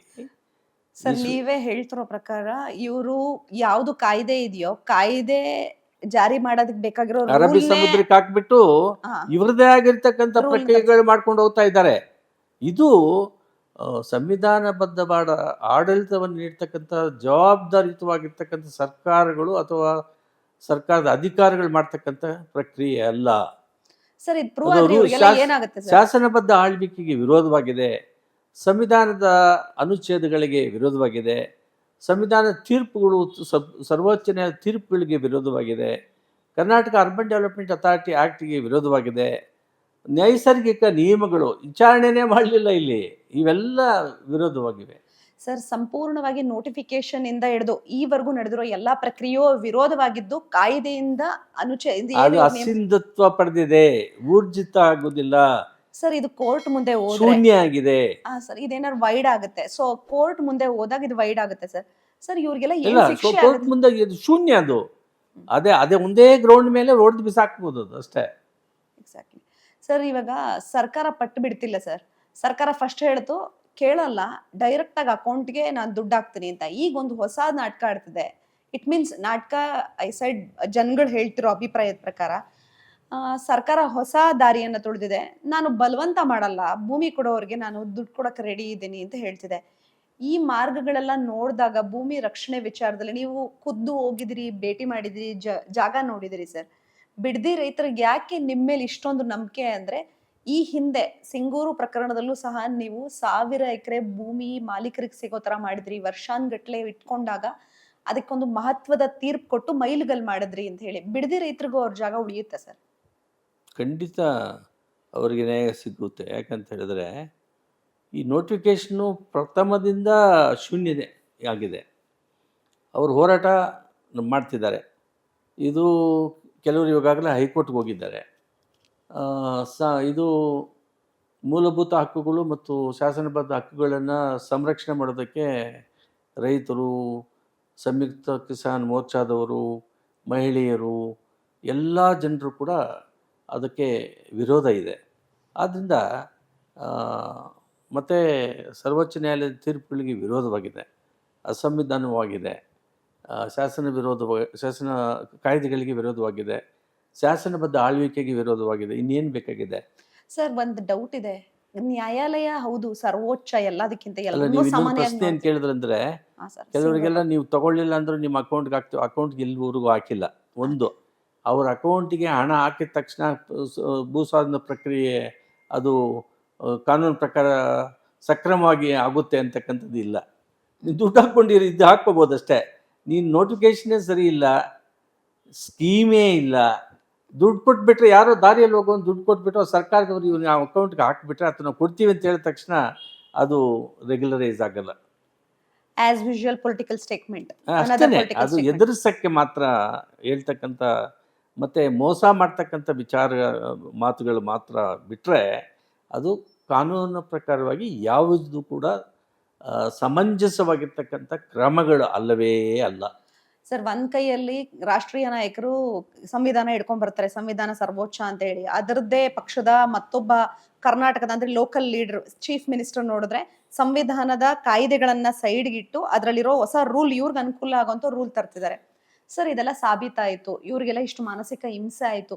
ಕಾನೂನಲ್ಲಿ ಸಾಧ್ಯತೆ ಇದೆಯಾ ಸರ್ ಇವ್ರ ತಪ್ಪುಗಳಿಗೆ ಶಿಕ್ಷೆ ಆಗೋ ಸಾಧ್ಯತೆ ಇದೆಯಾ? ತಪ್ಪಾಗಿ ರೂಲ್ಗಳನ್ನ ಹೇಳ್ಕೊಟ್ಟು ಅಧಿಕಾರಿಗೆ ಶಿಕ್ಷೆ ಅಂದರೆ ಶಿಕ್ಷೆ ಅವರು ಅಪರಾಧ ಮಾಡಿದಾಗ ಶಿಕ್ಷೆ ಆಗುತ್ತೆ. ಇಲ್ಲಿ ಇವ್ರು ಮಾಡಿರ್ತಕ್ಕಂಥ ಇಮ್ಯುಲೇಷನ್ಸ್ ಪ್ರಥಮದಿಂದ ಇಲ್ಲಿವರೆಗೆ ಮಾಡ್ಕೊಂಡು ಬರ್ತಾ ಇರ್ತಕ್ಕಂಥ ಕೆಲಸ ಎಲ್ಲ ಕೂಡ ನಾನು ಈಗಾಗಲೇ ಹೇಳಿದಾಗೆ ಕಾನೂನು ವಿರೋಧವಾಗಿವೆ, ಸಂವಿಧಾನದ ವಿರೋಧವಾಗಿದೆ, ಸಂವಿಧಾನದ ಪೀಠಗಳ ತೀರ್ಪುಗಳು, ಸರ್ವೋಚ್ಚ ನ್ಯಾಯಾಲಯದ ತೀರ್ಪುಗಳಿಗೆ ವಿರೋಧವಾಗಿವೆ. ಆದ್ದರಿಂದ ಇದನ್ನೆಲ್ಲ ಶೂನ್ಯತೆ ಆಗಿದೆ. ಅದು ಭೂಸ್ವಾಮ್ಯದ ಪ್ರಕ್ರಿಯೆ ಹೋಗ್ತದೆ. ಆದರೆ ಅವರು ನೀವು ಹೇಳಿದಾಗೆ ಯಾವ ಈ ಸರ್ಕಾರ ಇದೆಯೋ, ಕಾಂಗ್ರೆಸ್ ಪಕ್ಷದ ನೇತಾರರು ಸಂವಿಧಾನವನ್ನು ಉಳಿಸಿ ಅಂತ ಪ್ರತಿ ಸಮಾರಂಭಗಳಲ್ಲಿ ಎಲ್ಲ ಅಪೀಲ್ ಮಾಡ್ತಿದ್ದಾರಲ್ಲ, ಅದೇ ರೀತಿ ಕೂಡ ಇಲ್ಲಿ ಕೂಡ ಸಂವಿಧಾನದ ಪುಸ್ತಕ ಹಿಡ್ಕೊಂಡು ಸಂವಿಧಾನ ರಚನೆ ಸಂರಕ್ಷಣೆ ಮಾಡಬೇಕು, ಆಳ್ತಕ್ಕಂಥ NDA ಸರ್ಕಾರ, ಕೇಂದ್ರ ಸರ್ಕಾರ ಸಂವಿಧಾನ ಧ್ವಂಸ ಮಾಡ್ತಾ ಇದೆ ಅಂತ ಹೇಳ್ತಾರಲ್ಲ, ಅದು ಅವರ ಹೋರಾಟ ಭಾಳ ಸರಿ ಇದೆ ಅಂತ ನನ್ನ ಭಾವನೆ. ಯಾಕಂತೇಳಿದ್ರೆ ಆ ರೀತಿ ಕೃತ್ಯಗಳು ನಡೀತಾ ಇವೆ ಇಡೀ ಭಾರತ ಎಕ್ಸಾಕ್ಟ್ಲಿ ಸರ್. ದೇಶದಲ್ಲಿ. ಅದ್ರ ಬಗ್ಗೆ ನಾನು ಪ್ರಸ್ತಾಪ ಮಾಡಕ್ಕೆ ಹೋಗಲ್ಲ. ಯಾರು ಪಕ್ಷದವರು, ಅವರ ನೇತಾರರು ಅಖಂಡ ಭಾರತ ದೇಶದಲ್ಲಿ ಸಂರಕ್ಷಣೆ ಮಾಡಿ ಸಂವಿಧಾನ ಅಂತ ಹೇಳ್ತಾ ಇದ್ದಾರಲ್ಲ, ಅವರದೇ ಸರ್ಕಾರ ಇಲ್ಲಿರುವಾಗ, ಅವ್ರ ಪಕ್ಷದ ಸರ್ಕಾರ ಇರುವಾಗ ಅದನ್ನು ಪಾಲಿಸಬೇಕಾಗಿರ್ತಕ್ಕಂಥ ಆದ್ಯ ಕರ್ತವ್ಯ ಈ ಸರ್ಕಾರದ್ದು. ಅದನ್ನು ಪುಸ್ತಕ ಹಿಡ್ಕೊಂಡ್ಬಿಟ್ಟು ಸಂವಿಧಾನ ಭಾರತ ಸರ್ಕಾರದವರು ಧ್ವಂಸ ಮಾಡ್ತಿದ್ದಾರೆ, ಇದನ್ನು ರಕ್ಷಣೆ ಮಾಡುವುದಕ್ಕೆ ನಾವು ಇದ್ದೀವಿ ಅಂತ ಹೇಳುವಾಗ ನೀವೇ ಧ್ವಂಸ ಮಾಡ್ತಾ ಇರಬೇಕಾದ್ರೆ ಜನರು ಅದನ್ನು ಸಹಿಸೋದಿಲ್ಲ. ದ್ವಂದ್ವ ನೀತಿ ಅಂತ ನಾನು ಹೇಳಬೇಕಾಗ್ತದೆ. ಅದು ಯಾರು ಕೂಡ ಅದಕ್ಕೆ ಚುನಾವಣೆ ಸಮಯದಲ್ಲಿ ಜನರು ಪ್ರತಿಕ್ರಿಯೆ ಮಾಡ್ತಾರೆ. ಇದನ್ನು ಮನಸ್ಸಿನಲ್ಲಿ ಇಟ್ಕೊಂಡು ರಾಜ್ಯ ಸರ್ಕಾರಗಳನ್ನು ಆಡಳಿತವನ್ನು ನೀಡಬೇಕಾಗಿದೆ ಅಂತ ನನ್ನ ಕಿವಿ ಮಾತು. ಸರ್ಕಾರದವ್ರಿಗೂ ಕಿವಿ ಮಾತು, ಆ ಪಕ್ಷದವ್ರು ಕೂಡ ಕಿವಿ ಮಾತು. ಸರ್, ನೀವಂದ್ರೆ ಕಾನೂನು ಅಂದ್ರೆ ಕೋರ್ಟಲ್ಲಿ ಇದ್ದಾಗ ಚೀಮಾರಿ ಆಗ್ತಿದ್ರಿ, ಈಗ ಹೊರಗಡೆ ಬಂದು ಮಾತಿನಲ್ಲಿ ಚಾಟಿ ಕೊಡ್ತೀರಿ. ಈ ಹಿಂದಿನ ಪ್ರಕರಣಗಳನ್ನ ನಿಮ್ನೆ ಆಯ್ಕೆ ಮಾಡ್ಕೊಳಕ್ಕೆ ಸಿಂಗೂರು ಪ್ರಕರಣ ಇರಬಹುದು, ಧರ್ಮಸ್ಥಳದ ಪ್ರಕರಣ ಇರಬಹುದು, ಸರ್ಕಾರ ಯಾವುದೇ ಇರಲಿ ಏನೇ ಇರಲಿ ಕಾರ್ಮಿಕರ ವಿಚಾರ, ದುರ್ಬಲ ವರ್ಗದವರು, ರೈತರು ಅಂತ ಬಂದಾಗ ನೀವು ಮುಂದೆ ಬರ್ತೀರಿ. ಸೊ ಇದೇ ಒತ್ತಡ ಬೀಳಲ್ವಾ ನ್ಯಾಯಾಲಯದ ಮೇಲೆ? ನೀವಂತೂ ಹೊರಗಡೆಯಿಂದ ಇದನ್ನ ಪಬ್ಲಿಕ್ ಹಿಯರಿಂಗ್ ಕೊಟ್ರೆ ಒತ್ತಡ ಬಿದ್ದು ಉಲ್ಟ ಆಗುತ್ತಾ ಬಿಡ್ದಿದ್ದು? ನೋಡಿ, ಒತ್ತಡ ತಗೊಂಡು ಮಾಡ್ತಕ್ಕಂತಹ ನ್ಯಾಯಮೂರ್ತಿಗಳು, ನ್ಯಾಯಾಧೀಶರು ಆ ರೀತಿ ಕೆಲಸ ನಿರ್ವಹಿಸಬಾರದು. ನಿರ್ವಹಿಸಿದ್ರೆ ಅದು ತಪ್ಪಾಗ್ತದೆ. ನಾನು ಒಬ್ಬ ನಿವೃತ್ತ ನ್ಯಾಯಾಧೀಶನಾಗಿ ಪ್ರಜಾಪ್ರಭುತ್ವದ ವ್ಯವಸ್ಥೆಯಲ್ಲಿ ಸಂವಿಧಾನಬದ್ಧವಾದ ಆಡಳಿತವನ್ನು ಪ್ರಜಾಸತ್ತೆಯಲ್ಲಿ, ಪ್ರಜಾಪ್ರಭುತ್ವದಲ್ಲಿ ಜನರ ಪ್ರತಿನಿಧಿಗಳಿಂದ ಸರ್ಕಾರಗಳನ್ನು ರಚನೆ ಮಾಡಿ, ರಾಜ್ಯ ಸರ್ಕಾರಗಳನ್ನು, ಭಾರತ ಸರ್ಕಾರನ, ಸ್ಥಳೀಯ ಸಂಸ್ಥೆಗಳನ್ನು, ಎಲ್ಲ ಸರ್ಕಾರಗಳು ಯಾವುದೇ ರಾಜಕೀಯ ಪಕ್ಷದ ಬಹುಮತ ಹೊಂದಿರತಕ್ಕಂಥ ಪ್ರತಿನಿಧಿಗಳಿಂದ ಸರ್ಕಾರಗಳನ್ನು ರಚನೆ ಮಾಡಿದಾಗ ಅವರೆಲ್ಲರೂ ಕೂಡ ಸಂವಿಧಾನದ ಒಳಗಡೆ ಆಡಳಿತವನ್ನು ನೀಡಬೇಕು. ಆ ರೀತಿ ನೀಡದೇ ಇರುವಾಗ ರೈತರಾಗಲಿ, ಸಂಯುಕ್ತ ಕಿಸಾನ್ ಮೋರ್ಚಾದವರಾಗಲಿ, ಮಹಿಳೆಯರಿಗೆ ಅನ್ಯಾಯ ಆದಾಗ, ದುರ್ಬಲ ವರ್ಗದವ್ರಿಗೆ ಅನ್ಯಾಯ ಆದಾಗ ನಮ್ಮ ಹತ್ರ ಬಂದು ಇದ್ರ ಬಗ್ಗೆ ನಮಗೆ ಬೆಂಬಲ ನೀಡಬೇಕು ಅಂತ ಹೇಳುವಾಗ ಖಂಡಿತವಾಗಲೂ ಕೂಡ ಸಂವಿಧಾನ ವಿರೋಧವಾಗಿ ನಡ್ಕೊಳ್ತಾ ಇರ್ತಕ್ಕಂಥ ಯಾವುದೇ ಸರ್ಕಾರ, ಯಾವುದೇ ಪ್ರತಿನಿಧಿ, ಯಾವುದೇ ಮುಖ್ಯಮಂತ್ರಿ, ಯಾವುದೇ ಪ್ರಧಾನಮಂತ್ರಿ ಆಗಿರಲಿ, ನಾವು ಸುಮ್ಮನೆ ಕೂತ್ಕೊಂಡು ನಾನು ಬರುವುದಿಲ್ಲ ಅಂತಕ್ಕಂಥದ್ದು ನನ್ನ ಮನೋಭಾವ ಅಲ್ಲ.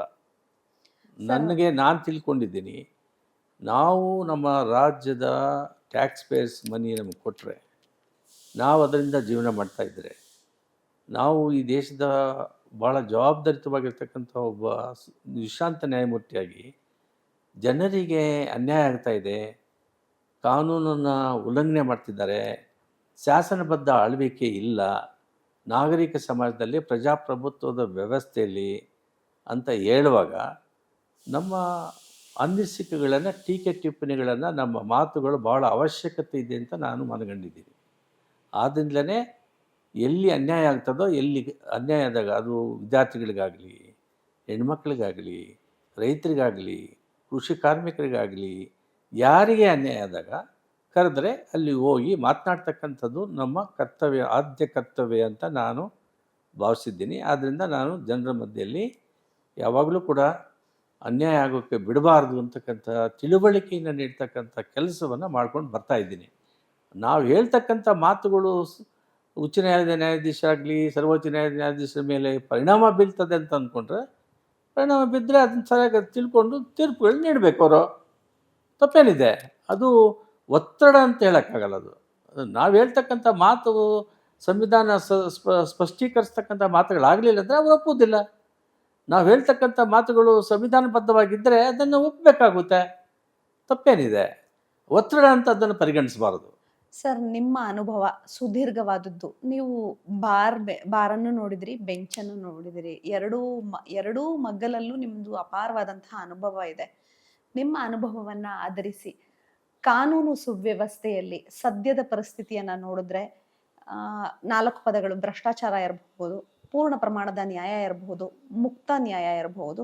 ಜನಸಾಮಾನ್ಯರ ಪರವಾದಂತಹ ನ್ಯಾಯ ವ್ಯವಸ್ಥೆ ಇದೆಯಾ? ಇಲ್ಲ. ಉದಾಹರಣೆಗಳು ಸರ್. ಹೇಗೆ ಬೇಗಷ್ಟು ಹೇಳ್ಬೋದು ನೋಡಿ.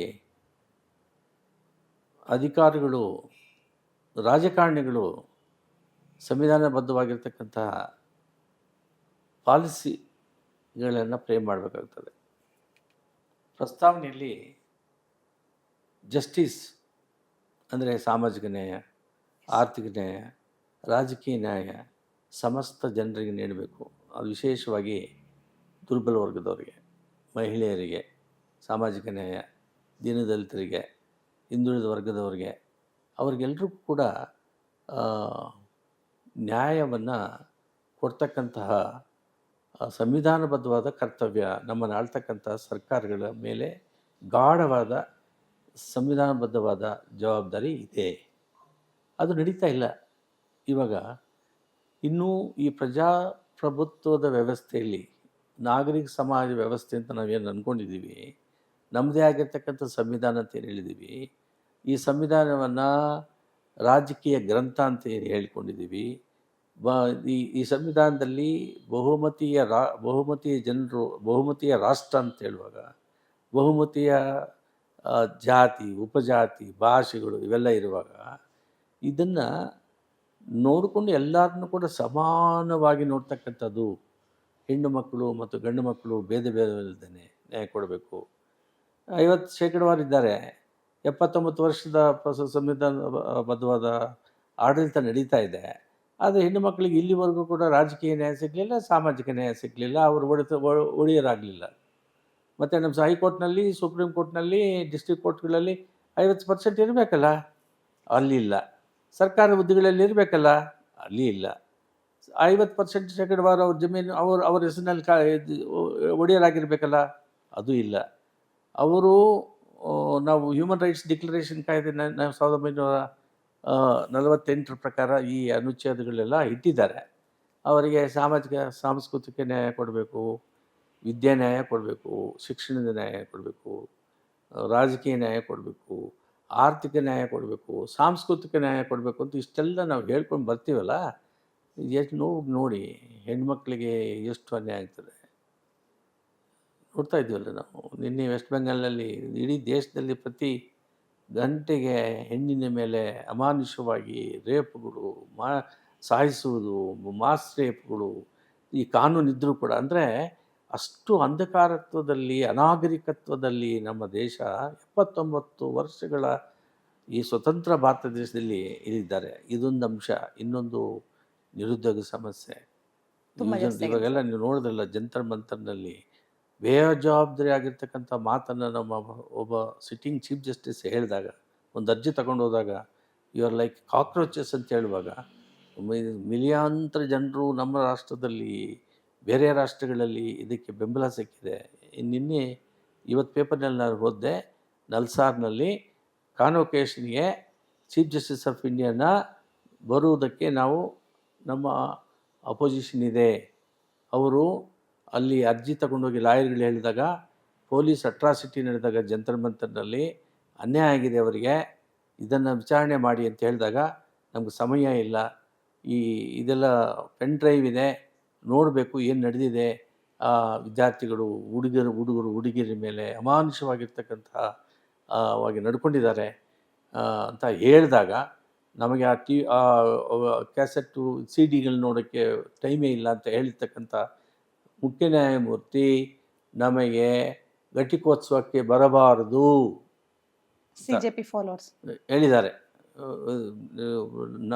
ಅಲ್ಲಿ ವಿದ್ಯಾರ್ಥಿಗಳು ಹೇಳಿದ್ದಾರೆ. ಅಂದರೆ ನೀವು ಜನಪರವಾಗಿರ್ತಕ್ಕಂಥ ಮಾತುಗಳನ್ನು ಮಾತಾಡಲಿಲ್ಲ ಅಂದರೆ ಜನ ನಿಮಗೆ ಅವನು ಪ್ರಧಾನಮಂತ್ರಿಗಳಾಗಲಿ, ಅಧ್ಯಕ್ಷರಾಗಲಿ, ಮುಖ್ಯ ನ್ಯಾಯಮೂರ್ತಿಗಳಾಗಲಿ, ಮುಖ್ಯಮಂತ್ರಿಗಳಾಗಲಿ ಗೌರವಿಸುವುದಿಲ್ಲ ಅಂತಕ್ಕಂಥದ್ದು ಒಂದು ಸಂಕೇತ ಇದು. ಅದರಿಂದ ಇಲ್ಲಿ ಇನ್ನೊಂದು ನಾನು ನೀವು ಕೇಳಿದ ಪ್ರಶ್ನೆಗೆ ಸಮಾಜದ ವ್ಯವಸ್ಥೆ, ಆರ್ಥಿಕ ವ್ಯವಸ್ಥೆ ಸುಧಾರಣೆ ಆಗಿದೆ. ಆರ್ಥಿಕ ವ್ಯವಸ್ಥೆ ಸುಧಾರಣೆ ಆಗಬೇಕಾದ್ರೆ ಪ್ರತಿಯೊಬ್ಬ ಮನುಷ್ಯ ಬದುಕಬೇಕು, ಬಾಳಬೇಕು, ಜೀವಿಸಬೇಕು, ಅವನ ಕುಟುಂಬ ಇರಬೇಕು, ಅವನಿಗೆ ಮನೆ ಬೇಕು, ಮದುವೆ ಆಗಬೇಕು, ಮಕ್ಕಳಿಗೆ ವಿದ್ಯಾಭ್ಯಾಸ ಬೇಕು, ಎಕ್ಸಾಕ್ಟ್ಲಿ. ಇವೆಲ್ಲ ಬೇಕು ಅಂತ ಹೇಳಿದ್ರೆ ಆರ್ಥಿಕ ಸ್ವಾವಲಂಬನೆ ಬೇಕು. ಆರ್ಥಿಕ ಸ್ವಾವಲಂಬನೆ ಬೇಕು ಅಂತ ಹೇಳಿದ್ರೆ ಉದ್ಯೋಗ. There must be a source of income. ಏನು ಉದ್ಯೋಗ ಇರಬೇಕು, ಅಥವಾ ವ್ಯಾಪಾರ ಇರಬೇಕು, ಅಥವಾ ಭೂಮಿ ಇರಬೇಕು. ಎಷ್ಟು ಜನಕ್ಕೆ ಭೂಮಿ ಸಮರ್ಪಕವಾಗಿ ಹಂಚಿಸಿದ್ದಾರೆ? ಎಷ್ಟು ಜನರಿಗೆ ಓದಿರೋರಿಗೆಲ್ಲ ಓದಿರೋರಿಗೆ ಕೆಲಸ ಸಿಗ್ತಾ ಇದೆ? ಎಷ್ಟು ಜನ ಲಾಯರ್ಗಳು ಓದಿರೋರಿಗೆ ಕೆಲಸ ಸಿಗ್ತಾ ಇದೆ? ಎಷ್ಟು ಜನರು ಒಳ್ಳೆಯವರು, ಒಳ್ಳೆ ಕೆಲಸವರು, ಪ್ರಾಮಾಣಿಕರು, ಸತ್ಯವಂತರು, ಕೆಲಸ ಮಾಡೋರು, 18 ಗಂಟೆ 24 ಗಂಟೆ ಕೆಲಸ ದುಡಿಮೆ ಮಾಡೋರಿಗೆ ಒಂದೊತ್ತಿಗೆ ಊಟ ಇಲ್ಲದಿರ್ತಕ್ಕಂಥ ಸಮಾಜದ ವ್ಯವಸ್ಥೆಯಲ್ಲಿ ಅದು ಇದ್ದೀವಿ. ಅದರಿಂದಲೇ ಅನುಚ್ಛೇದ 38 ನಲ್ಲಿ ಹೇಳ್ತಾರೆ, state shall strive hard to bring social order. ಅಂದರೆ ಸಾಮಾಜಿಕ ವ್ಯವಸ್ಥೆಯನ್ನು ನಿರ್ಮಾಣ ಮಾಡಬೇಕು. ಸಾಮಾಜಿಕ ವ್ಯವಸ್ಥೆ ಅಂದರೆ ಏನು? ಪ್ರತಿಯೊಬ್ಬನು ಪ್ರಜೆ, ಅವನಿಗೆ ಜೀವಿಸ್ತಕ್ಕಂಥ ಹಕ್ಕು 21 ಮೂಲಭೂತ ಹಕ್ಕು, ಫ್ರೀಡಮ್ ಆಫ್ ಸ್ಪೀಚು ಆರ್ಟಿಕಲ್ 19, ಸಮಾನತೆ 14, ಇವೆಲ್ಲ ಇದೆಯಲ್ಲ. ಅನ್ಟಚಬಿಲಿಟಿ ಇರಬಾರ್ದು ಅಂತ ಆರ್ಟಿಕಲ್ 17, ಇದೆಲ್ಲ ಇದೆಯಲ್ಲ. ಇವತ್ತು ಕೂಡ ಈ ದೇಶದಲ್ಲಿ ಜಾತಿ ಆಧಾರದ ಮೇಲೆ ಈ ಅಸ್ಪೃಶ್ಯತೆ ಇನ್ನೂ ಜೀವಂತವಾಗಿದೆ. ಜಾತಿಗಳಿಗೆ ಕಲಹ ಇದೆ, ಬಡವರಿಗೆ ಅನ್ಯಾಯ ಆಗ್ತಿದೆ, ಬಡವರ ಮಕ್ಕಳಿಗೆ ಶಿಕ್ಷಣ ಇಲ್ಲ, ಬಡವರಿಗೆ ಆರೋಗ್ಯ ತಪಾಸಣೆಗಳಿಲ್ಲ, ಆರೋಗ್ಯ ಕೇಂದ್ರಗಳಲ್ಲಿ ಸರಿಯಾದ ಶುಶ್ರೂಷಣೆ ಇಲ್ಲ, ಮಹಿಳೆಯರಿಗೆ ಮೆಟರ್ನಿಟಿ ಹೋಮ್ಗಳಿಲ್ಲ. ಇವತ್ತು ಕೂಡ ಗ್ರಾಮೀಣ ಪ್ರದೇಶದಲ್ಲಿ ಮೆಟರ್ನಿಟಿಗೆ ಹೋಮ್ಗಳಿಲ್ದೇ ಮನೆಯೇ ಮೆಟರ್ನಿಟಿ ಹೋಮ್ ಆಗಿದೆ. ವಾಶ್ರೂಮ್ ಇಲ್ಲ, ವಾಶ್ರೂಮ್ ಇಲ್ಲ, ಟಾಯ್ಲೆಟ್ ಇಲ್ಲ. ಹೆಣ್ಣುಮಕ್ಕಳು ಶಾಲೆಗೆ ಹೋದರೆ ವಯಸ್ಸಿಗೆ ಬಂದಿರ್ತಕ್ಕಂಥ ಹೆಣ್ಮಕ್ಳಿಗೆ ಅವರಿಗೆ ನೀವು ಅಲ್ಯಾಕೆ ನ್ಯಾಯಾಲಯದಲ್ಲಿಲ್ಲ. ಇಂಥ ಪರಿಸ್ಥಿತಿ ಇನ್ನೂ ನಮ್ಮ ಸಮಾಜದ ಸುಧಾರಣೆಗೆ ಭಾಳಷ್ಟು ಕೆಲಸ ಮಾಡ್ತಕ್ಕಂಥದ್ದನ್ನು ಬಿಟ್ಬಿಟ್ಟು ಸಮಸ್ಯೆಗಳು ಅಲ್ಲದೆ ಇರ್ತಕ್ಕಂಥದ್ದನ್ನು ಸಮಸ್ಯೆಗಳು ಹುಟ್ಟುಹಾಕಿ ಭೂ ಸಾಧನ ಪ್ರಕ್ರಿಯೆ ಇವೆಲ್ಲ ಬೇಡ್ದಾಗಿರ್ತಕ್ಕಂಥದ್ದು.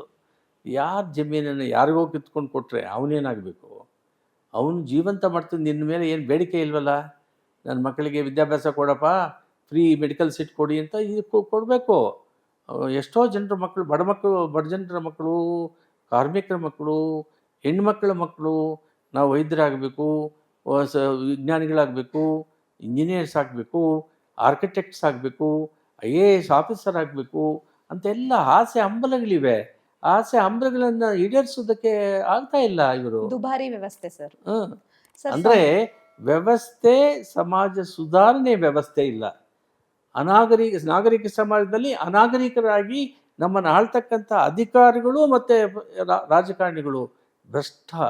ಯಾವ ಕಚೇರಿಯಲ್ಲಿ ಹೋದರೂ ಕೂಡ ಹಣ ಇಲ್ಲದೇ ಕೆಲಸ ಆಗದೇ ಇರ್ತಕ್ಕಂಥದ್ದು. ಈ ರಾಜಕಾರಣಿಗಳೆಲ್ಲ ಕೂಡ ಪ್ರಜಾಪ್ರಭುತ್ವದಲ್ಲಿ ಮತವನ್ನು ಒಂದು ಸರಕಾಗಿ ಪರಿವರ್ತನೆ ಮಾಡಿಕೊಂಡು ಕೊಂಡ್ಕೊಳ್ತಾ ಇದ್ದಾರೆ. ಹಣವಂತರೇ ಹಣ ಕೊಟ್ಟು ಮತವನ್ನು ಪಡೆದು ಅವ್ರದ್ದು ಇಲ್ಲಿ ಬರೀ ವಿಧಾನಸಭೆ ಚುನಾವಣೆಗೆ ಸೀಮಿತ ಆಗಿಲ್ಲ. ವಕೀಲರ ಸಂಘದ ಪರಿಷತ್ ಚುನಾವಣೆಗೆ ಕೋಟಿಗಟ್ಟಲೆ ಖರ್ಚು ಮಾಡಿರ್ತಕ್ಕಂಥ ವ್ಯವಸ್ಥೆ ಇವಾಗ. ವಕೀಲರ ಸಂಘದಲ್ಲಿ ಚುನಾವಣೆಯಲ್ಲಿ ಕೋಟಿಗಟ್ಟಲೆ ಖರ್ಚು ಮಾಡ್ತಕ್ಕಂಥ ಒಂದು ದುರ್ವ್ಯವಸ್ಥೆಯನ್ನು ನಿರ್ಮಾಣ ಮಾಡ್ಕೊಂಡಿದ್ದೀವಿ. ನಮ್ಮ ಪ್ರಜಾಪ್ರಭುತ್ವದ ವ್ಯವಸ್ಥೆ ಮೂಲಭೂತ ತತ್ವಗಳಿಗೆ ವಿರೋಧವಾಗಿ ನಾವು ನೋಡ್ಕೊಳ್ತಿದ್ದೀವಿ. ಅದರಿಂದ ಸಮಸ್ಯೆಗಳು ಬೃಹತ್ಕಾರವಾಗಿ ಬೆಳೆದಿವೆ. ಆ ಸಮಸ್ಯೆಗಳನ್ನೆಲ್ಲ ಕೂಡ ಕಾನೂನಿನ ಅರಿವನ್ನು, ಕಾನೂನಿನ ನೆರವನ್ನು ನೀಡ್ತಕ್ಕಂಥದ್ದು ಕಾನೂನು ಸೇವಾ ಪ್ರಾಧಿಕಾರಗಳು ಬಂದಿವೆ. ಅವರ ವ್ಯಾಪ್ತಿ, ಕೆಲಸ ವೈಖರಿ ಭಾಳ ಸೀಮಿತವಾಗಿದೆ, ತುಂಬ ಕಡಿಮೆ, ಭಾಳ ಕಡಿಮೆ ಆಗಿದೆ. ಉಚಿತ ಸೇವೆ ಇವಾಗ ಎಷ್ಟು ಜನರು ಪಾಪ ಕೆಲಸ ಮಾಡಿ ನಾವು ಜೀವನ ಮಾಡಬೇಕು ಚೆನ್ನಾಗಿ.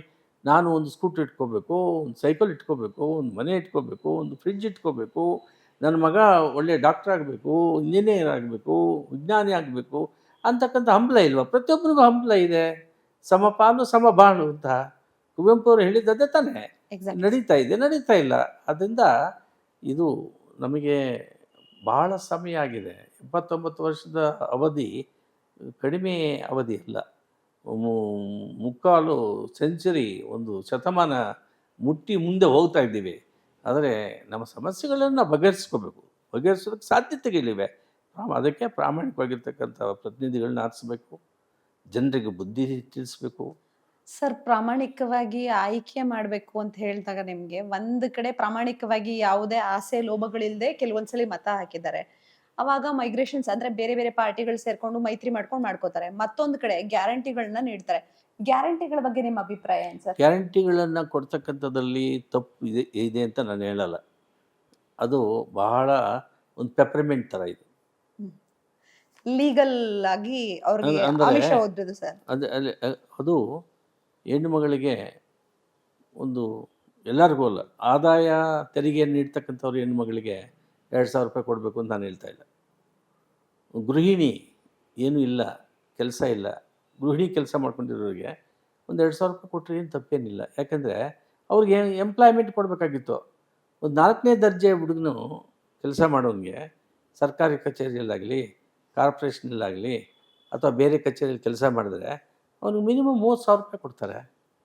ನೀವು ಅವ್ರ ದುಡ್ಡು ಕೆಲಸ ಕೊಟ್ಟು ಸಂಪಾದನೆ ಮಾಡಿ ಜೀವನ ಮಾಡಿ ಅಂತ ಹೇಳ್ಬೇಕಾಗಿರ್ತಕ್ಕಂಥವ್ರು ನೀವು, ಅವ್ರಿಗಿಲ್ವಲ್ಲ, ಕೆಲಸ ಇಲ್ವಲ್ಲ.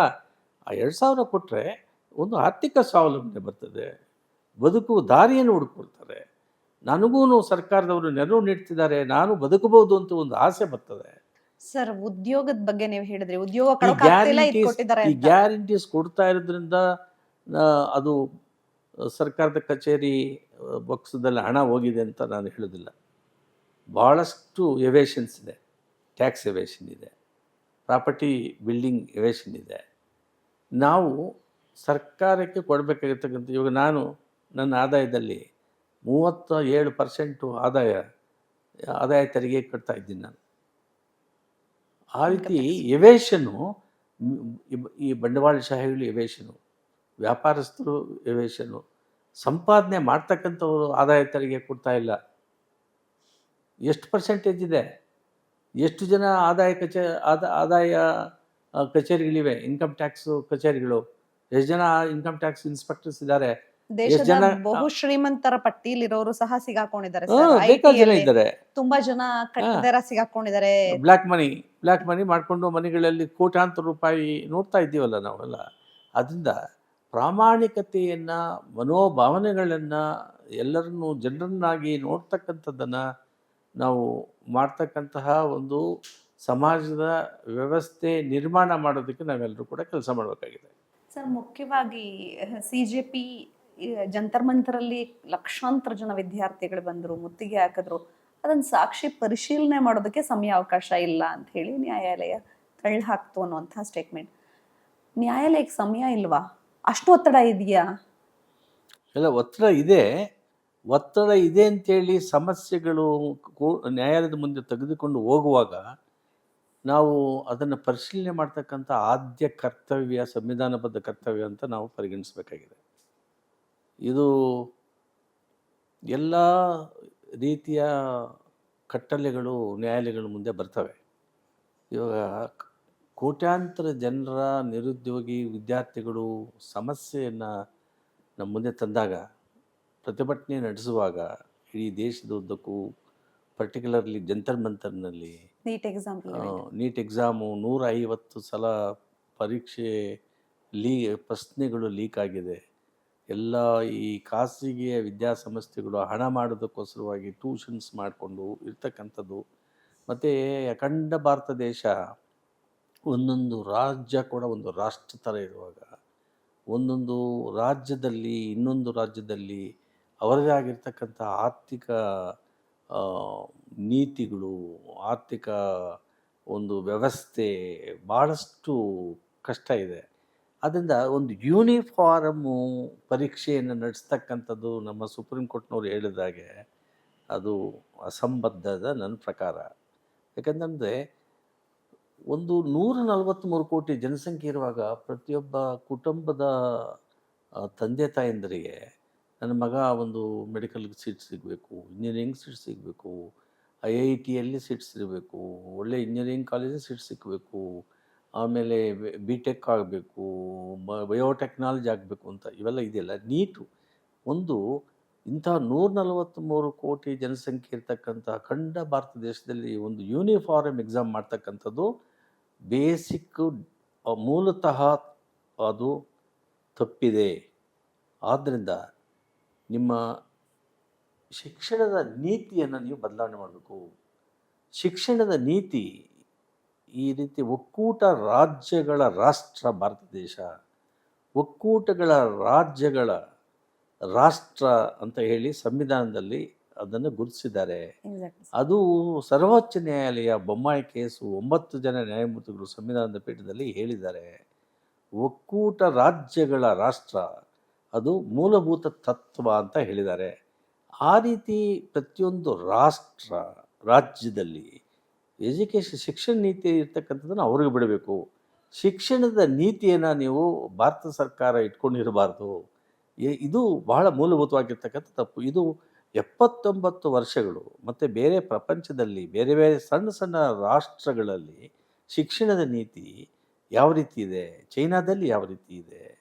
ಚೈನಾದಲ್ಲಿ ಕೂಡ ನಮ್ಮ ಥರ ಒಂದು ಜನಸಂಖ್ಯೆ ಇಡೀ ಹೆಚ್ಚಿರುವಂಥ ಜಾಸ್ತಿ. ಪ್ರಪಂಚದಲ್ಲೇ ಅತಿ ಹೆಚ್ಚಿನ ಜನಸಂಖ್ಯೆಯನ್ನು ಹೊಂದಿರತಕ್ಕಂಥ ರಾಷ್ಟ್ರದಲ್ಲಿ ಅವ್ರದ್ದು ಇವತ್ತು ಆರ್ಥಿಕವಾಗಿ ಬಹಳ ಮುಂದುವರೆದಿದ್ದಾರೆ. ನಾವು ಮುಂದುವರಿಯೋಕೆ ಆಗಲಿಲ್ಲ.